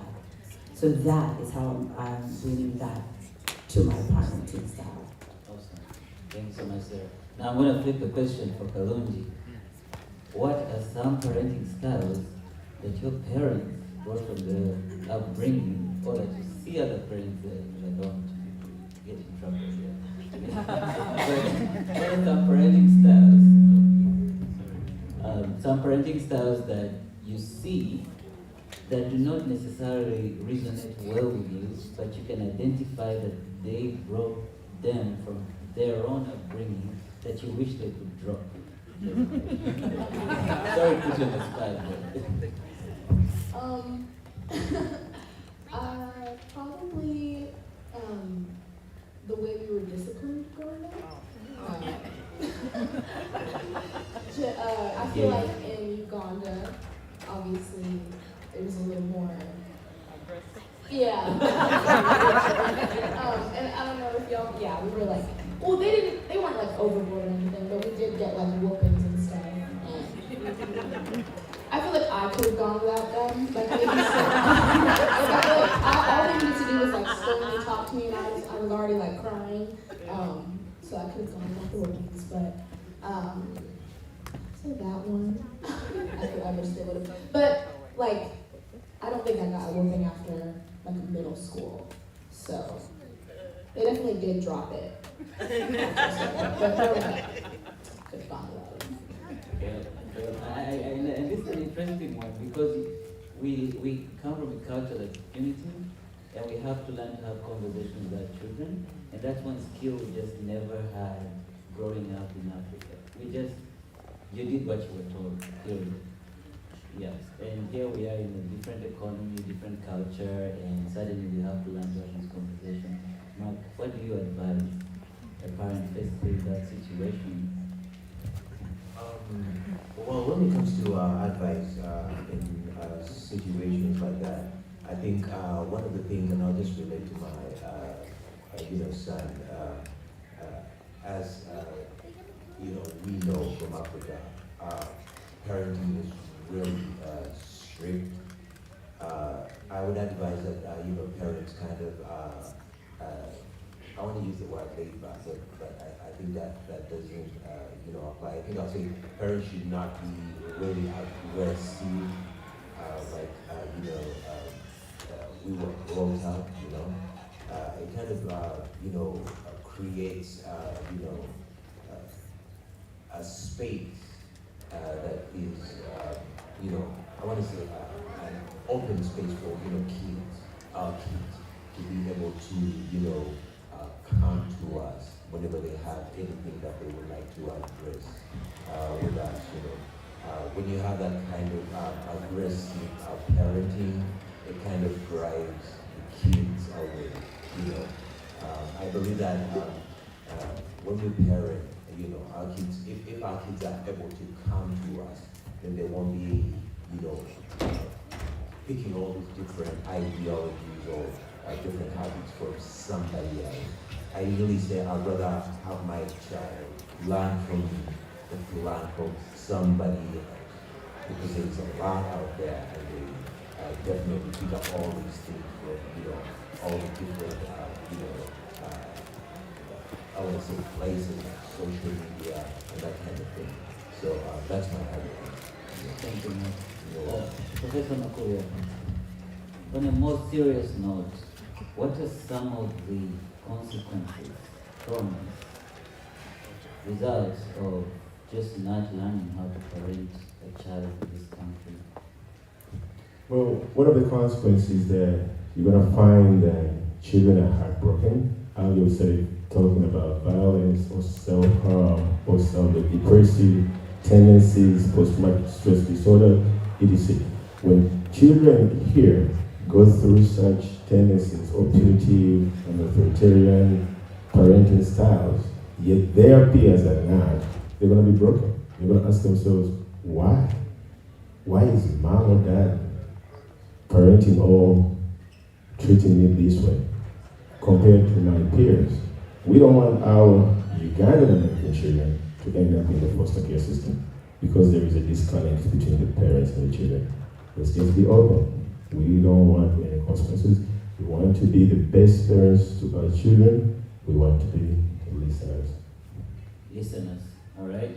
And I'll leave you guys with one comment before we get reactions from the audience.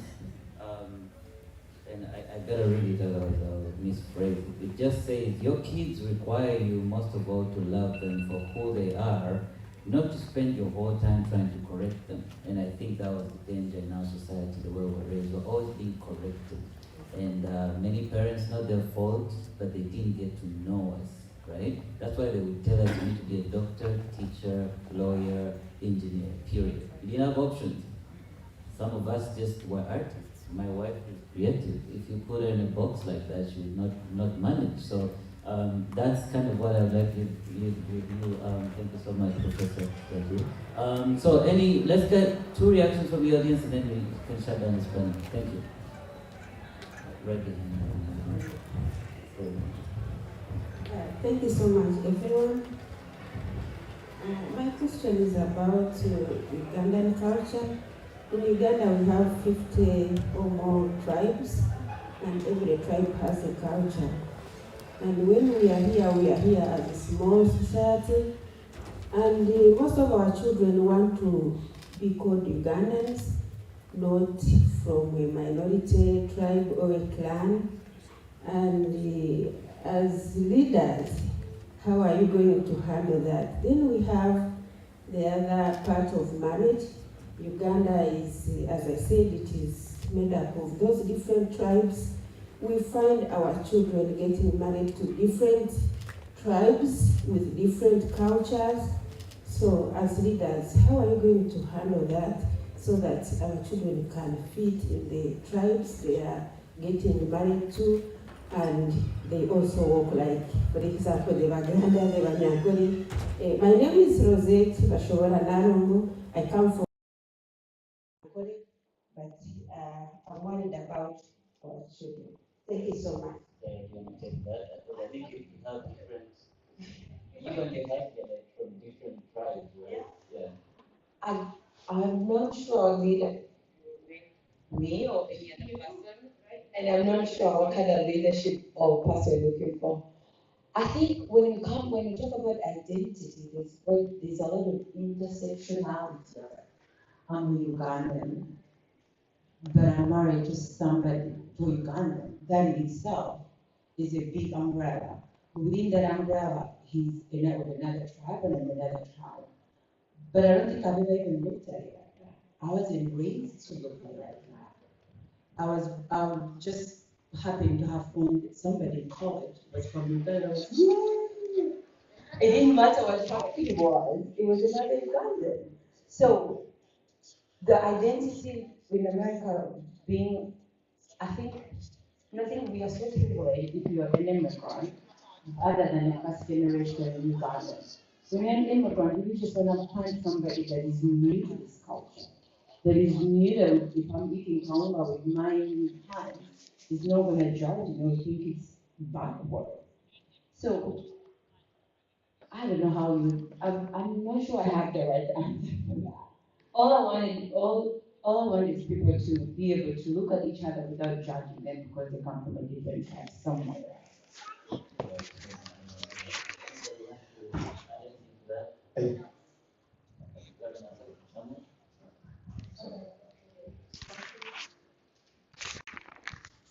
Hello, thank you, panel, panelists. My name is Nancy Twesige, Pastor. I spoke earlier. But to respond or to add to that, I think it goes back. We talked about family structure. When I spoke about family structure. As parents and as guardians, we have a role to play. If I tell my daughters that tribe is not good, then they're going to look at that tribe as not good. So really the responsibility comes to how are we raising our children? The question I asked when I spoke, what is valuable to you?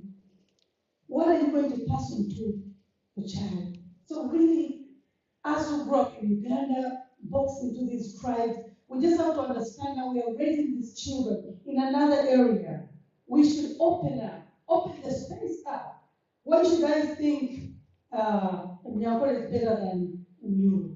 Because I'm married in Nyoro, I come from Nyoro, or my father is not good because he's in Soga or in Teso. So we have to go beyond those boundaries. We're in a global village. Come on, let's wake up and help our children and let them learn that culture. It's okay to learn to walk like a man. If my daughter marries a guy, I say, now you should learn how those people walk. We have to encourage them. And I believe that stereotype comes from us parents. Telling them that's not good because I know we have the history of tribes and how they used to fight long ago. You and me were not there. Can we try to borrow what is good and try to drop what is not good? Because if we box up our children, we're creating a bigger problem. So the responsibility is you and me to raise these kids, to break those boundaries and encourage them. Thank you so much. I think, in the interest of time, I think we're gonna close this balloon. But wow, I think you guys can see why we need more time next time. I just want to say thank you, audience, for coming again to the family panel, and thank you to all the panelists. We will now listen to the thank you, Professor. Thank you, everyone. Enjoy the rest of the program.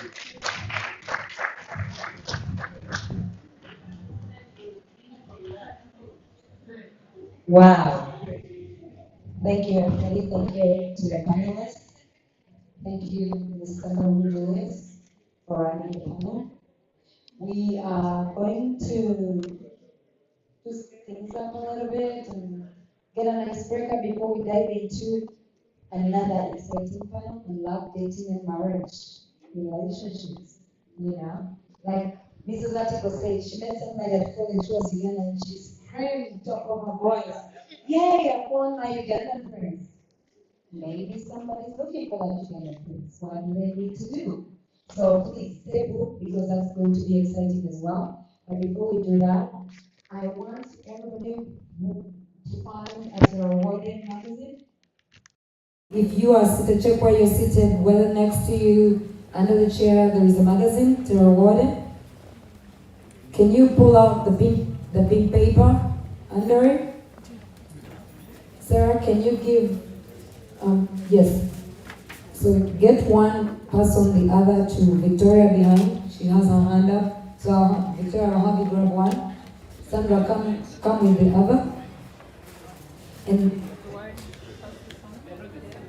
they are not the same, I know that. There are 9. I need to see 9 pages. And come forward. People here. Come with it. Come with your paper here.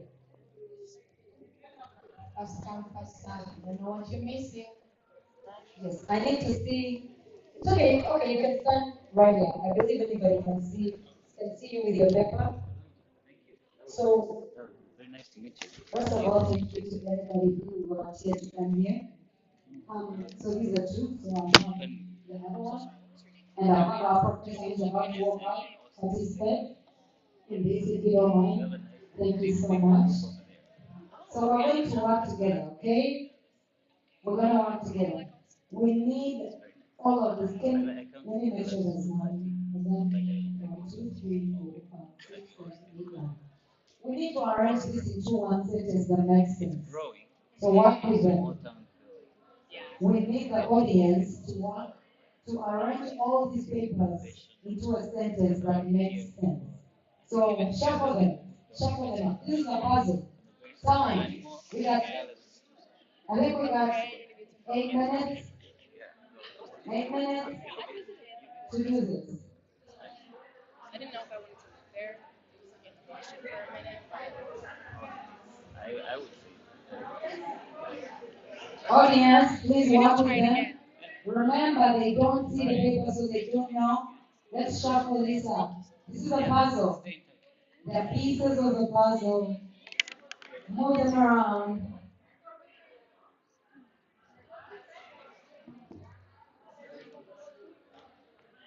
Move them around. La professor watabuso mula Robert. Professor mula I think we have 5 minutes remaining. 5 minutes, 4 minutes. Tick, tick, tick, tick, tick, tick, tick, tick, tick, tick, tick. Please feel free to come and move them around. Thank you. That was awesome.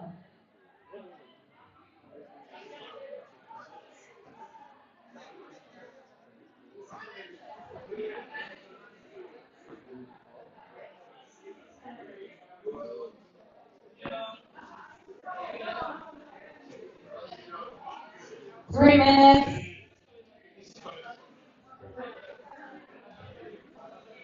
Are we done? You think we're good? Are we good? So I will have somebody read this for me. Can I get a volunteer to read this for me? Yes, Fiona? Okay, it looks like we're not done.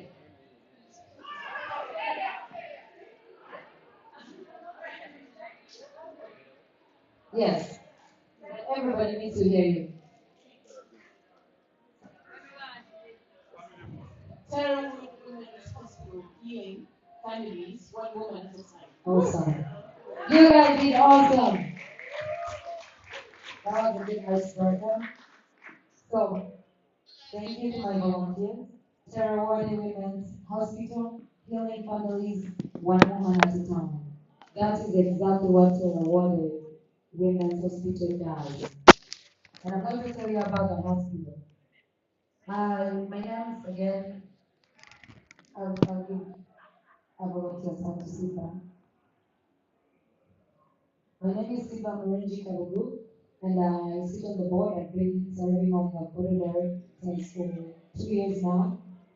And in 2019, we launched and opened the first and only Unaa hospital in Uganda.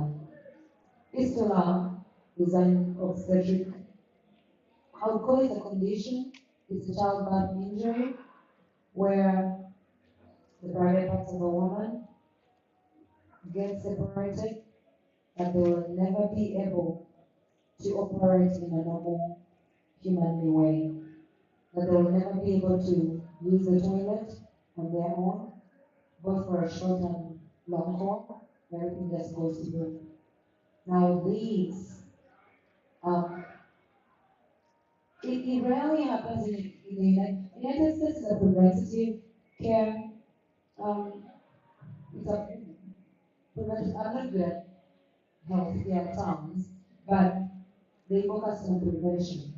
So there is no fistula in the United States, but when you look at Ugandan statistics, you find that even the neighbor next to you in the villages or even in towns, there is somebody struggling with this.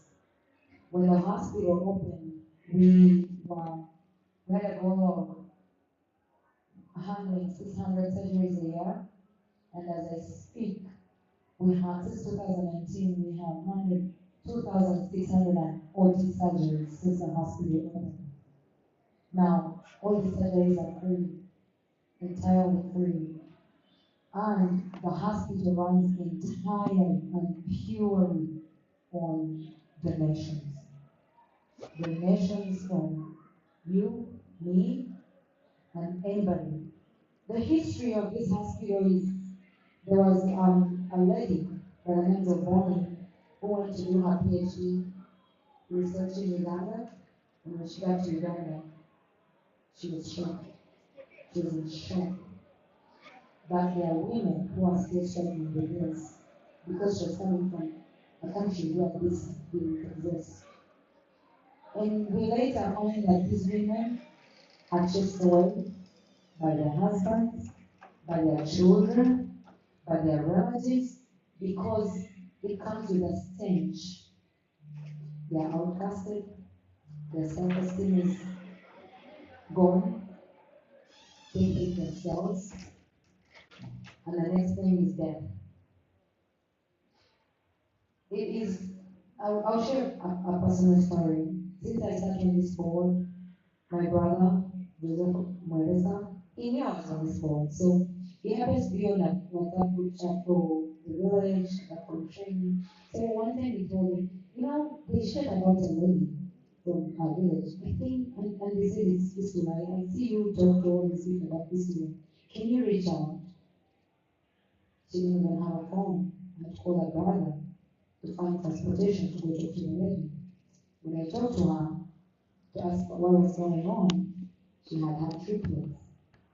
So when she had triplets, as you can imagine, everything went apart.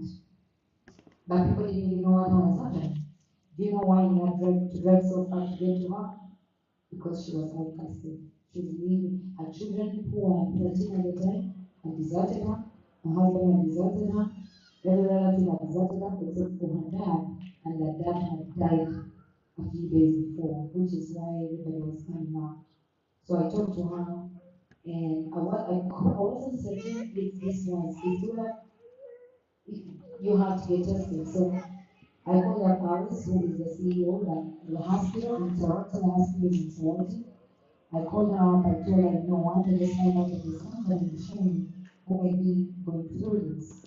The next day, it was at night, but the next day they had a social worker at her home in Shane who took her to KU to review and be certain that this is Fistula. And Alice called me and said, for sure it's Fistula. But we provide services, we do the surgeries, but we can't handle transportation. I said, don't worry, I will get a few people with families and make sure she gets to Sorority. Bishop is on the other side of the country, Sorority is on the other side of the country. But she couldn't travel publicly because he's going to let her on a bus or in a taxi. So we had to arrange for transportation. But also, even with private transportation, we had to figure out how she gets there in one piece without spoiling everything around. So we had to introduce her to adapt diapers and something she had never heard of. Well, after a week, she was in sorority, and she had surgery. 3 weeks later, she got into, because they give her a holistic experience and treatment. Once they're done with the surgery, they have to counsel because she had lived with it for 13 years, as you can imagine. So in her head, life was done, it was over. This couldn't be cured. So they had to counsel her and tell her she can live again like a normal person. And also after that, we had to talk to her to also create awareness and say we needed this disease is cured. I don't want to call it a disease. This condition is curable. There are surgeries that can fix this. And also to go ahead and talk to other people that may be experiencing this. So, Clearwater Women's Hospital, first of all, offers the surgeries free of charge, and at the same time has I'll call it a rehabilitation program, the aftercare program that gets you back into the community with your confidence back up and to go ahead and start moving free again. So that is about the woman. The goal is to heal families one woman at a time. The women, the backbone of the family, which is why we're doing this. So thank you so much for listening. I will share more details on how to donate if you want to learn more about it. I'll be around here. We have text to donate. We have our website, we have a cash app, and we also share more details tomorrow during the dinner on how you can donate. Let me tell you, because sometimes these women come with children. So when they come with their children have to be fed. It's like $5 to feed a child. So even $5 counts. $1 in Uganda can feed a child. Then we also pay for nannies, because when a woman is going for surgeries, then we need their children under care. So nothing is small. Let's support these women. Our goal to make this to end of fistula in Ghana completely. We have to start somewhere. And right now we're starting with supporting them. We're starting with just giving them all the care and also creating awareness, because some of them have just given up on life. So you'll see more information about what Terwali does over here. But in the meantime, I'd like to invite Fiona, who is a panelist for the next panel on relationships, love, dating, and marriage. Like I said, it's very exciting. So please, Fiona, get up here and you will introduce and welcome everybody else on the panel. Thank you.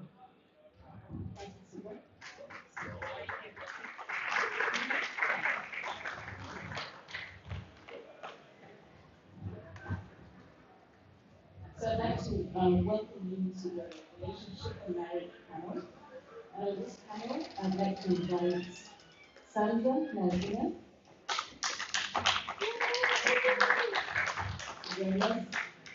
Amos Igeni, Amos Sozera, and I don't know where Amos Igeni is here now. Amos, are you here? No.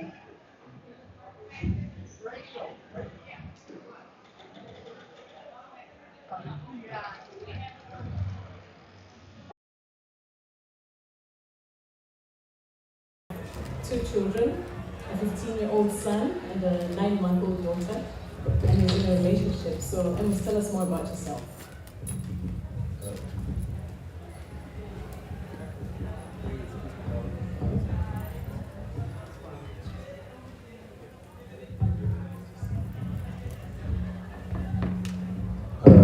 Thank you. My name is Amos Chigeni. Sometimes people call me different names depending on where I am. But today, here, I'm Amos Chigeni. My father of two, son, 15 years, is about to be 16 on 31st December, and my daughter is 9 months. I love my family. I love my children. They're my everything. And I try to be a model they look up to. I am a healthcare professional. I work in healthcare. I work in Arizona. I'm running a mental health clinic. But I'm also, I've been on the nursing floor for some time until I transformed into something. And I'm also a doctoral candidate.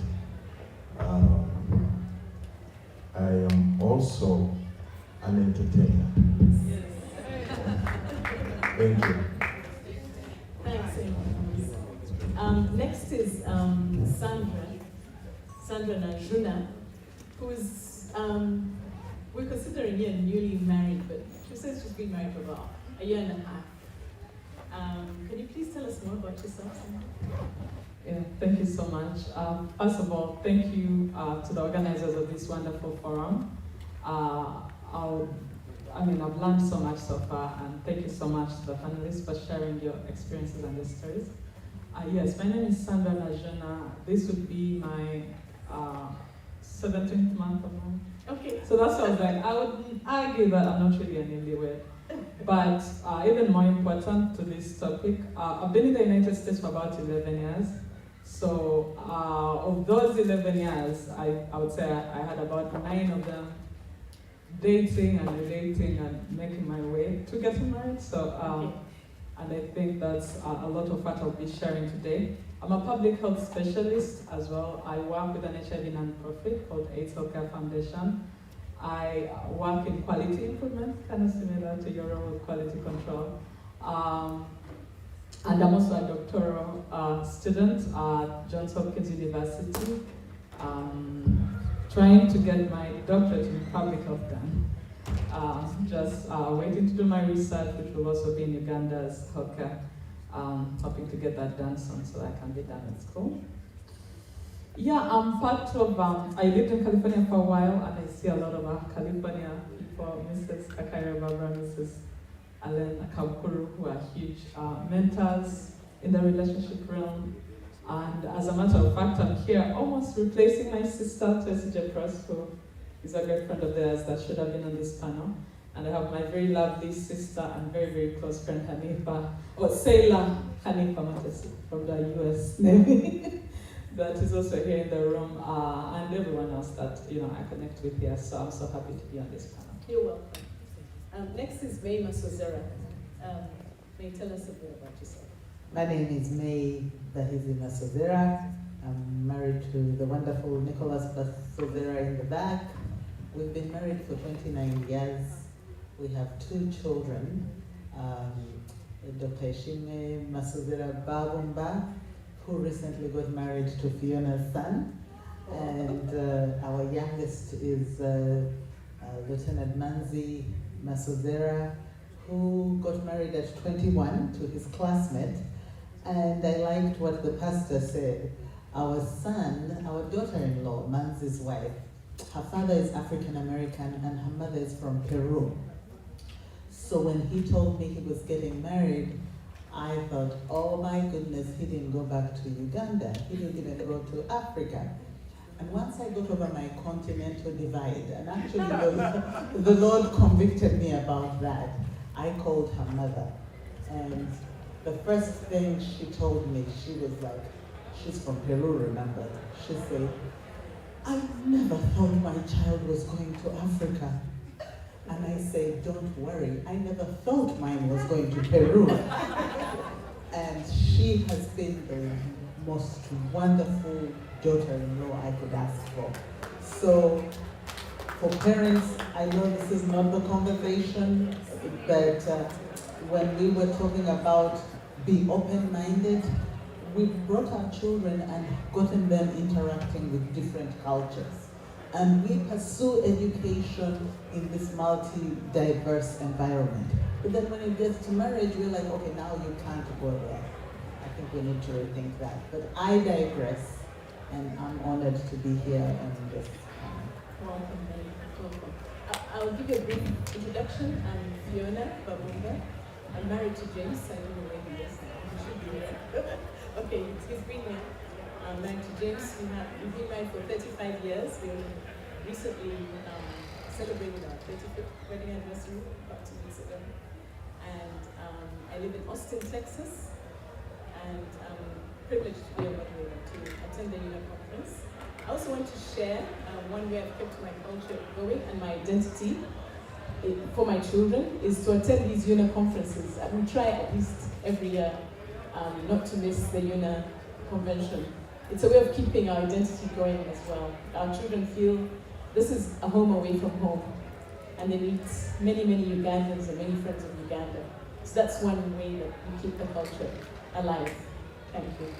So, Amos, I'd like to ask you, we know that you're an entertainer, and then I want to find out how you keep your relationship, you balance your relationship with your wife or your partner and your children, and work and study. How do you do that?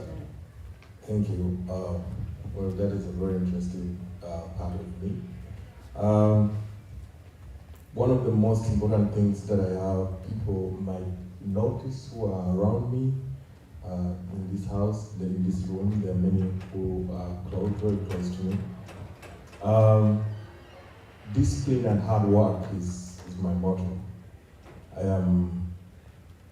I've not been so, I didn't even know I would be where I am today. because I was orphaned at a very young age, 13, I didn't have a mom and dad. And I thought maybe that was the end of me. So pursuing everything that I do in life is, I don't have a no or a failure. I don't believe in that. And I am talented. When I stand on the stage and try to, to present whatever I have, I always see the impact that I put forward to the people. That has driven me in a way that a lot of young people look up to me as a model. And that has kept me going forward. But everyone who identifies with me or has lived with me will tell you he's a disciplinarian, he's a focused man, he's God-fearing, he's going to tell you everything. And he doesn't hide. So being open to people and loving yourself and knowing that somebody's daughter, somebody's son, or the community where we live, somebody's watching you. So what do you want to represent in the society where you are? So that has always pushed me to be a different person. And I'm telling you, Sandra here, I think she came I came a year after her. And my mama, Barbara there, she's my brother's wife, but I call her mom because she hosted me when I just came here. Have loved me and showed me that love does not stop at where you are, but should be spread around you, and the people around you feel it and make sure they benefit from it. So it is about what we want to be in society that has been driving me and keeps driving me every day. Yeah. Thank you. Sandra, we know that commitment and trust are important in a relationship. And how are you working that out in your new marriage? How's it working for you? Okay. Again, I shared earlier that I've been here for about 11 years, and maybe for the importance of context, I'll also share that I arrived at 23, and I'm about 26 now, kidding. I'm about 35, I am 35 years old now. So it was a lot of the time that, so there are certain things that I picked up on dating and relationships, and eventually that you go into your marriage with. And I know one of our professors in the room earlier asked, like, what is the difference in the culture? And when I was asked to be on this panel, I thought about the things that I've had to think about. I would say the themes with commitment and trust, but I will not say it's really necessarily just me, but in the context of the people around me and a lot of my audience. And I want to try to share about 5 quickly that I picked up on, that I have to be aware of even as in the marriage I'm in. The first thing is, the marriage in itself is like one of the most impossible tasks, I think, that we are bestowed upon, because the goal in essence is perfection. We expect perfection from partners, but society expects perfection from us, and it's nothing close to anything we will ever deliver. So that's the first thing. And in the context of that, something that I saw that was always a hindrance or a barrier for me going into a commitment, Ugandans, and I'd like to shout out Salongo Chigolo, who is broadcasting on YouTube, and a lot of them that are there will attest. We have a new phrase these days where they say, it will end in tears. So like they're starting a relationship and they're already telling you, hey, you are in this love zone right now, but your relationship will end in tears. And that has been a huge barrier for a lot of us trying to start to get into any commitment, because they're like, if it's going to end in tears, then why am I even getting in it to begin with? And that's, goes back to what I was talking about. There's nothing like perfection that's going to happen, but it's like society, everyone, even yourself, doesn't want it to end in tears, so it's like you're afraid of a commitment because of that. And one of the things that I learned as a Ugandan, understanding the American context of dating and marriage and relationship, is that, like, for instance, dating itself is for you to assess if you're compatible with someone, but the Ugandan culture makes it seem like once you date, you must marry. So it's like, if I'm sitting with this guy, I have to be going to marry him. So it's like, so all that pressure that comes into you starting a commitment, that usually tends to be a barrier for people here. The other thing with commitment that I have to be out, that I would like to talk about a little bit, most of us that arrive here are on varying levels of immigration status. So when we are young and come into this place, the other extra barrier that has to be added is, are you getting married to someone that's a citizen? Are you a citizen? What does that look like? Are you going to have to file? Are they filing for you? If they're filing for you, is that all they wanted? Now that they are citizens, are you going to leave? I know a lot of people in our age bracket can relate. If you've never experienced that, you may not understand it, but it's a huge, huge factor in a lot of people our age.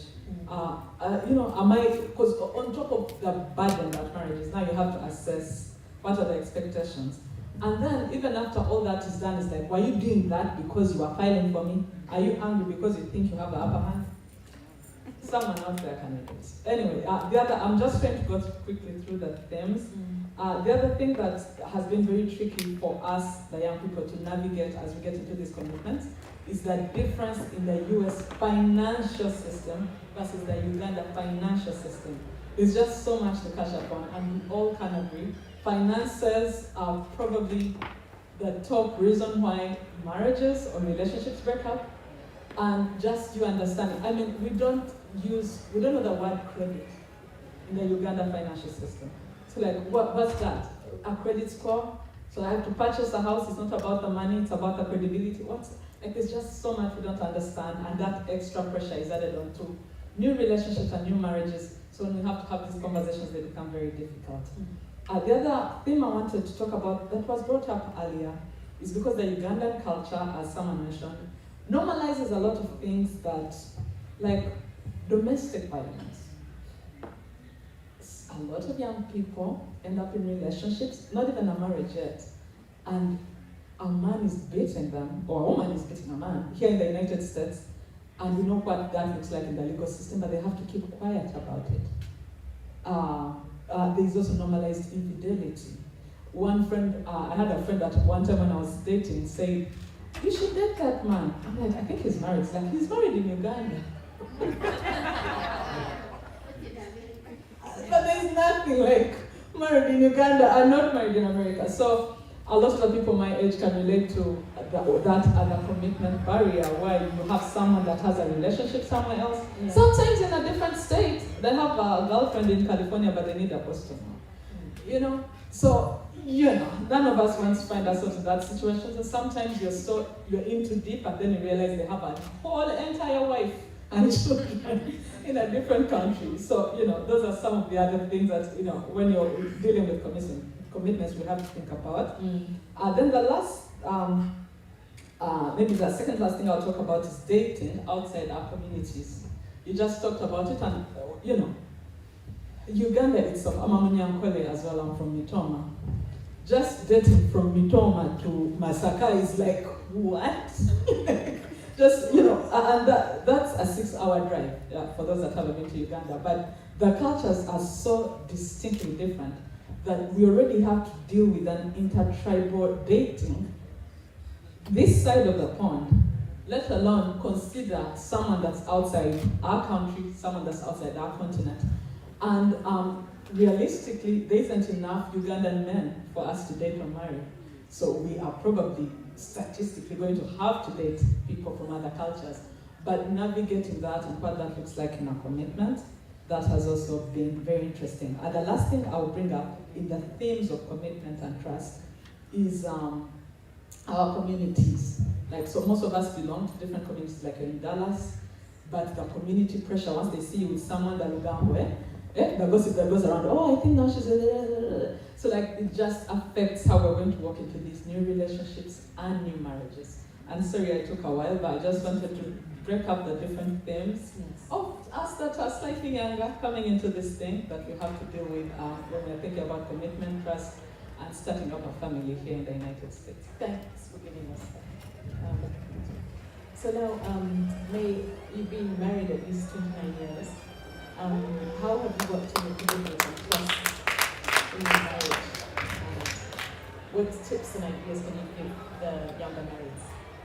Thank you for that, Fiona. I'm truly grateful that it's been 29 years. I wish we had more younger single people in here, but for those who stayed, like Raymond, I'm glad they're in here. It's much easier if you start off right. And I think many young people will just get into relationship after relationship after relationship, and it's a trial and error all over the place. But that takes a little bit of you, and it takes a little bit of you, and it takes a little bit of you. I think it's so much easier if you make an intentional decision that whoever I'm going to date, I'm hoping that they're the right person I'll end up spend the rest of my life with. One of the things that made it easier for us, we were in the Christian fellowship, and the way my husband and I met was a friend who knew both of us. He knew him, he knew me, and he introduced us to each other. We both trusted, Agre was our friend who ended up as our best man. We both trusted his testimony, his word, and his friendship towards us. And so we knew he was looking out for us and making a good choice for us. After that, we made the commitment to go forward. We actually dated for only 3 months. By week number 2, I was like, if this guy proposes, I will say yes. And the reason I did that was because he told me everything about himself. The good, the bad, and the ugly. And he was like, this is what I am, you take or you leave it. And so that made it easy for me. But we both committed that no matter what, we are committed to one another. And when young people say, when you're newly married and you're saying your vows, it sounds so easy, for better, for worse, in sickness and in health. Yes. Those times actually come. Because in 2013, I got injured where I was housebound for 11 months. And I could only lay on my right side. I couldn't sit, I couldn't drive, I was in Houston. I was in excruciating pain. It was so bad that at one point I was like, if it's my time to leave this earth, I'm okay with that, you know. But my husband, on the other hand, was committed that no matter what, he's staying in this marriage, he's staying. We can't be in just for the good times, because the bad times will come. It's not if, it's when. So it's a choice, it's an intentional choice. And find good things in your spouse. There are things that you may not like, but celebrate the beautiful ones that are in there. If they didn't pick up their socks today, that should not hurt the whole situation. So basically, find good things in one another, celebrate one another, look out for the other. It's natural to be selfish and want what I want, because it's so much easier to please me than for me to please somebody else. So it's intentional, it's for the long haul, and make it your purpose and your choice and your decision to look out for your spouse. Thanks for sharing that, Amy. Amos, I also wanted to find out if you have any thoughts on online dating, or if you have any experience with that, or do you find it's a threat or a blessing? Give us your ideas on online dating. I'm a country boy, and I'm a shy man. So I think it is a good thing to find love anywhere, because love is not like you're gonna. It is put. If love was somewhere, maybe say, if we are here in Dallas and you say, you can only find love at the swimming pool. Everybody, we will not have people here, because everybody will run in there. So wherever love comes from, the intention that you want to love somebody, you want to fall in love, you want to share your part of your life with somebody, it should be from inside you. And that will be revealed to you through the conversations you have. Sometimes love is deceitful, but it doesn't have to be online alone. Somebody might sit in front of you and is a very good liar, and they will lie you the rest of your life. So I have never tried online dating because I've not had the opportunity. I've been in a relationship for about 6 years now, and I don't think I had an opportunity to look online to find love. But I've seen people who have benefited from it, and I appreciate it. Okay. So it's technology just bringing things closer to us, and we should be able to embrace them and, share.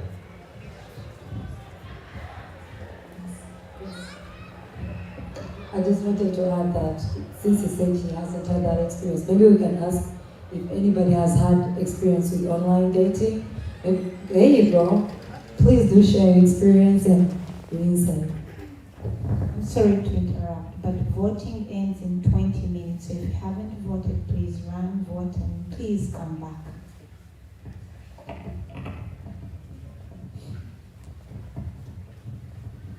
And before we get to the next speaker, we also wanted to know if there's anyone in the audience who's a single parent. We have questions for anyone to go on the panel. Yeah, you'll be next to share something. Hi, ladies and gentlemen. I'm Fiona.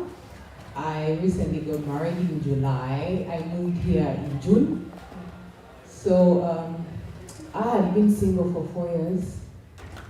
And I can tell you, it's Steve who told me, you know what? We are done trying to date in Uganda. We need to get out there. So I'm thinking, I don't think I can do this. But then I joined. I think I spent 3 months. I paid 3 months up front. She told me if you do 1 month, you're going to give up. You need patience. You need a lot of patience because there are so many people. There is someone who told me, oh, my membership is due. Can you help me with your card? I will send you the money. I'm like, no, I don't know you.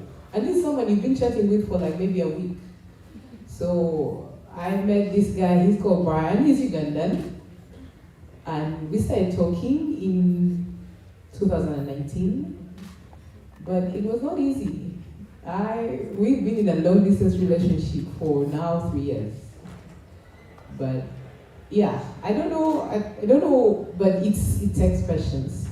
I had talked to so many people. At some point I even closed the app. I'm like, you know what, even if that is still there, I don't want to. But then he reached out, he kept communication, he was consistent. So I was like, you know what, let me give it a chance. Yeah, so I am 1 month, I think 2 months married. No, there's a success story about online, someone who went online for dates. Yeah. She just threw me under the bus. Anyway, what are the odds that you meet somebody online and they're Ugandan and you are married after that? So, yes, it's a reality. Yeah. And then, so we want to talk to a single parent, finding love as a single parent. And, when is the best time, when is it the best time to, if you have children, when is the best time to introduce them to your, to a steady partner? All right, my name is Hanifa Mutesi. I'm in the U.S. Navy. And I'm a single parent so far now for 3 years, I would say. And I'll tell you that's a challenge. It's really a big challenge, especially with my type of job where I'm not home all the time, and I have to have all these parenting skills, talking to my son and calling the father, trying to be it so I can encourage him to live his life. Yes. That has been a huge challenge. I'm still trying to figure it out. And the only thing I'm trying to tell myself right now is the universe is going to come and save you. That is the only thing that I haven't figured it out, that's for sure. Because my son is 5 years right now, and I'm still like trying to call. I took him back home so my mom could do the part. To Uganda, but I go back and bring him, and I'm with him 3 months, and then I'm taking him back. I'm still figuring it out, that's for sure. I'm always like, okay, now I want him to be American, but I also want him to have this culture. And then the father's like, maybe not, maybe yes. So it's a huge challenge. I don't know if anybody is relating with me right now, but that is huge as is, given my job, given my husband, my ex's job, and given the whole thing like, oh, you're taking him back home and then you have to bring him back here. And now, even when I'm not dating and I don't want to date because I don't know how to go about it. Okay. I don't know how I'm going to introduce the new guys to your son.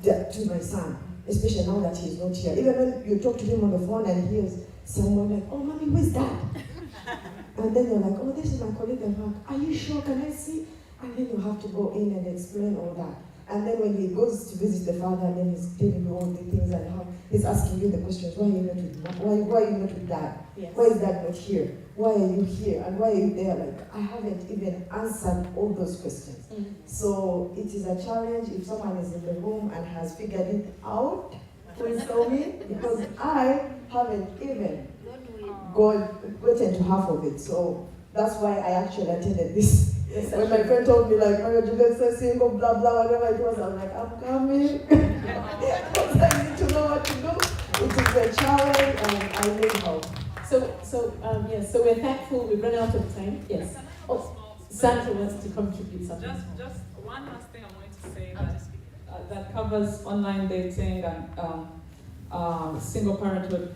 I think one of the biggest challenges as Ugandans, we still are boxed in our idealist situations, like where we expect you marry this woman and you stay in this, which is back to our conservative roots.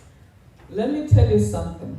If we open up every single home that is in the United States, you're going to find that that's maybe in the Ugandan diaspora only 10%. 90% of the people that are living here in the United States or in many other parts of the diaspora have alternative family lives going on that we may not either understand or have to come out and talk about as Ugandans. And I would like to applaud my two sisters that talked about online dating, single parenthood, and all these different nuances that we have to learn to deal with because we live in a place. As a matter of fact, I go to Uganda a lot. Even things in Uganda have changed. The divorce rates are not where they used to be.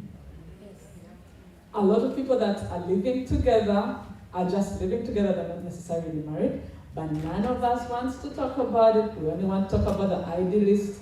I've been married for this very long time, or I have several sisters here, and I have a lot of nieces here. My nieces mostly range under like 25 years. I don't even know what their relationship life is going to look like, because it's so different from what we idealize as Ugandans. So I think what I wanted to contribute is that when we have forums like this, we need to look at those boxes that we typically don't like to open as Ugandans so that we can discuss how to deal with them. Because most of us and our friends and our loved ones will always end up in those boxes. So we don't want to create like this idealist Unaa approach without dealing with those different boxes. And thank you, sisters, for sharing your experience. I would like to say something to the single mother. What's your name? Hanifa. Hanifa, you're doing really well. You're making every effort to try and make this work. I work with mental health, and one of the things we do a lot of is couples therapy. I work with the VA, so I work with veterans and their families. And they deal with situations like yours. They're sailors, they're on the seas. One of the things I would encourage you to look into is finding family therapy. And what that does for you, culturally as Ugandans, we don't talk about mental health or therapy. We need it. And you don't need to wait till you're in crisis to go for therapy. You don't need to wait till you're in crisis to engage a mental health counselor. They give you tools on how to deal with your child, tools on how to deal with yourself, tools on how to manage your worlds. One thing that helped us when we were raising the kids that I would also, the last thing I would recommend for you, is a program called Focus on the Family. When I came to America, I was 4 days married. I didn't know how to be married, I didn't know how to raise children. We didn't have cell phones, we didn't have WhatsApp, you wrote a letter home. By the time the response came, your questions had expired. So, I found a radio program, and it's still in existence on YouTube and whatever. It's called Focus on the Family. It taught me about being married. I didn't know about being submissive. My father died when I was young, and we were strong women in the house, from my mother to my sister. And then I didn't know what to do with children. Somebody talked about spanking. I thought you spank them for everything. On that program I learned that you only discipline a child for disobedience, not for childhood ignorance. So if I didn't teach them something, I have no business disciplining them. I have to teach them and teach them and teach them, and then if they disobey, then I discipline. So focus on the family was so helpful. I would walk around with my radio and listen on what do I do with the children's friends? What do I do with this? What do I do with marriage? That was my lifesaver, and I will give you the app for it. So, back to audience, I think I'll leave the floor. Julius wants to share something. So we haven't covered blended families. We haven't, covered a whole of subjects. So this is just the tip of the iceberg. We need more of these discussions. And if you have any questions, I think Tiba, maybe you start a box or some suggestion box or some resources where people can get actual practical help for the issues we've raised. I want to thank each one of you on the panel, and I'll give Julius the last. Okay, thank you. By the way, I looked up Focus on the Family on Spotify. If you're on Spotify, it's not just for music, useful podcasts on there. It's a family podcast, so I will definitely listen. I'm a guy, I can't relate, so forgive me if I'm ignorant in my advice for you. My advice is that your happiness is actually very important for your child, okay? You should not lack to make him happy. You should be happy and you'll be a better parent, even better than you are today.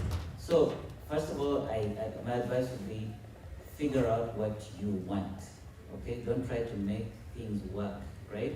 First of all, figure out what do you want. Do you want to date? Do you want to meet someone, okay? Now, based on what you want, and when you want it, build structure around your life to accommodate everything. Structure will help you to make things work after you figure out exactly what you want. Your child can go to play dates and you can go on a date, right?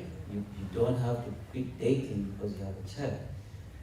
You decide when your child meets your new partner, when you decide that that's the one, right? You decide, it's not up to them, right? But if you have structure, you build that structure into your life, just like a job. Yeah, life is a job actually, so that's my advice. Thank you very much. Thank you. So we've come to the end of this session, and now I will hand over to Tiba to say next. Come on.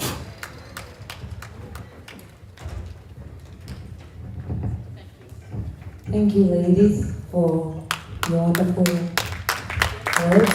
And thank you, gentlemen, for your time, for your words, and for being here. Now you can go vote. I'll not step on stage, but first of all, I wanted to recognize the people that worked with us to put this together. Daphne, please stand up. And if you please stand up. Dr. Mercy, please stand up. These are the people that we work with, and Mrs. Moga Aisha is not here, but we really came together, figured out how to wrap up a few things, get some topics, make this a reality. I'm very proud of you ladies that we've been able to put it together, get people attend, and to be able to share a lot of information and walk away with a lot of information at the same time. Did you have something to say? Please. Thank you so much, Tiba, and the Dallas team for really coming up with the wonderful forum that we have had. Did anyone achieve something good? I did. Thank you very much. And for any topic that has not been addressed, there is the 36th annual Unaa convention, and we will still have the family from. Thank you. I'm sorry, but my take on this, just based on all of us, I see there is a lot of need other than being here. We can start something and help someone. You touched me, and I'm not in your shoe, but maybe I can help one way or the other. The mental health issue was so much, and it's going unnoticed. We had May and Dr. Sarah. So why don't we get together, get something, part of Unaa, and we move forward with this and help people out there instead of waiting for next year, the Unaa convention. Very good, knowledgeable information. We have a lot of single kids, single girls, single boys. I think a lot can come out of this.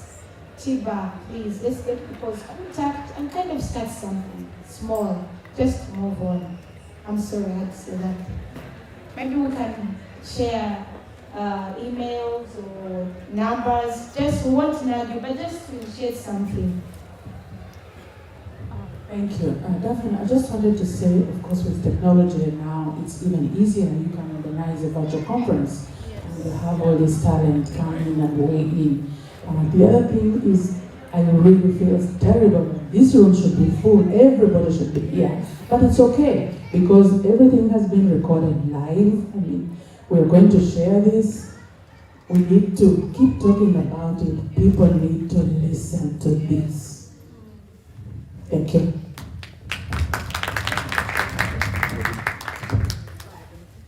Thank you very much, Madam. I want to add to that we actually continue these conversations throughout the year. We put out communications on Unaa Facebook page and Instagram when we have them out, especially during Women's Month and those critical holidays where we can acknowledge the importance of women empowerment, family empowerment, youth empowerment, girl child empowerment. We put out calls and we always have virtual panel discussions. So please be on the lookout, like on Facebook, Instagram. Thank you very much. Oh, somebody has something to say as we wrap up.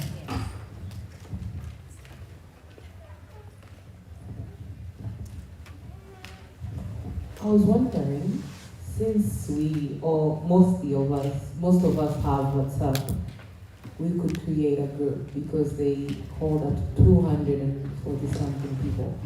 So that if someone has a question, they could ask on the page. I don't know.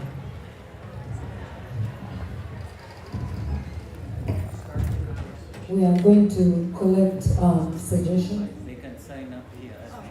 Oh, well, like I told you, I always have the other piece of the puzzle. My husband already figured it out. So you can sign in as you head out so we can continue having the conversations. Thank you, Joyous. Daphne, please wrap up so we can go and get ready for the dinner. I'll just be short. We've already been, now we are just like a family. You know how we started all professional, now we are family. So I just want to thank you for your presence, for those who participated. Thank you so much to the organizers. We started this as a conversation and look at the turn up. At the beginning it was all packed. So we're very thankful. There's organizing a forum and no one shows up. Very, very thankful, and we pray that next time it's bigger, but let's engage through media and help someone. I don't know if I should pray or ask Pastor Nancy to pray. Just to end.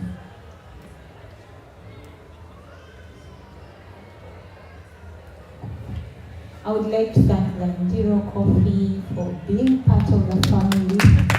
Always, I'm not going to ask for now, for all these years you've been with us. We love Unaa, we love you back, and we're proud that you're part of us. Thank you so much.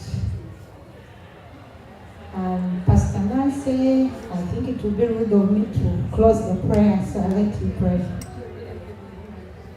Hallelujah. It wouldn't be rude. We are all co-partners in the kingdom of God. But thank you so much, everybody, for attending. And my job is simple, is to pray. Let's humble ourselves. Father Lord, we thank you for this time. King of glory, we thank you for bringing us together. We thank you for the questions and the ideas that have come forth. My Lord and my God, we've all been edified. King of glory, I pray that whatever has been shared, let it be a seed. Let it take root in our hearts that somebody will be edified, somebody will find courage, somebody will find the peace to take another step. And my Lord and my God, as the desire has come to continue the conversation, my King, open our hearts so that we can interact some more and help each other. Father Lord, I call for divine guidance. King of glory, give us the wisdom as we move this to another stage. Father Lord, I thank you and I bless you in the name of Jesus. I pray. Amen. Remember to sign in while checking out so we can get your contact and continue.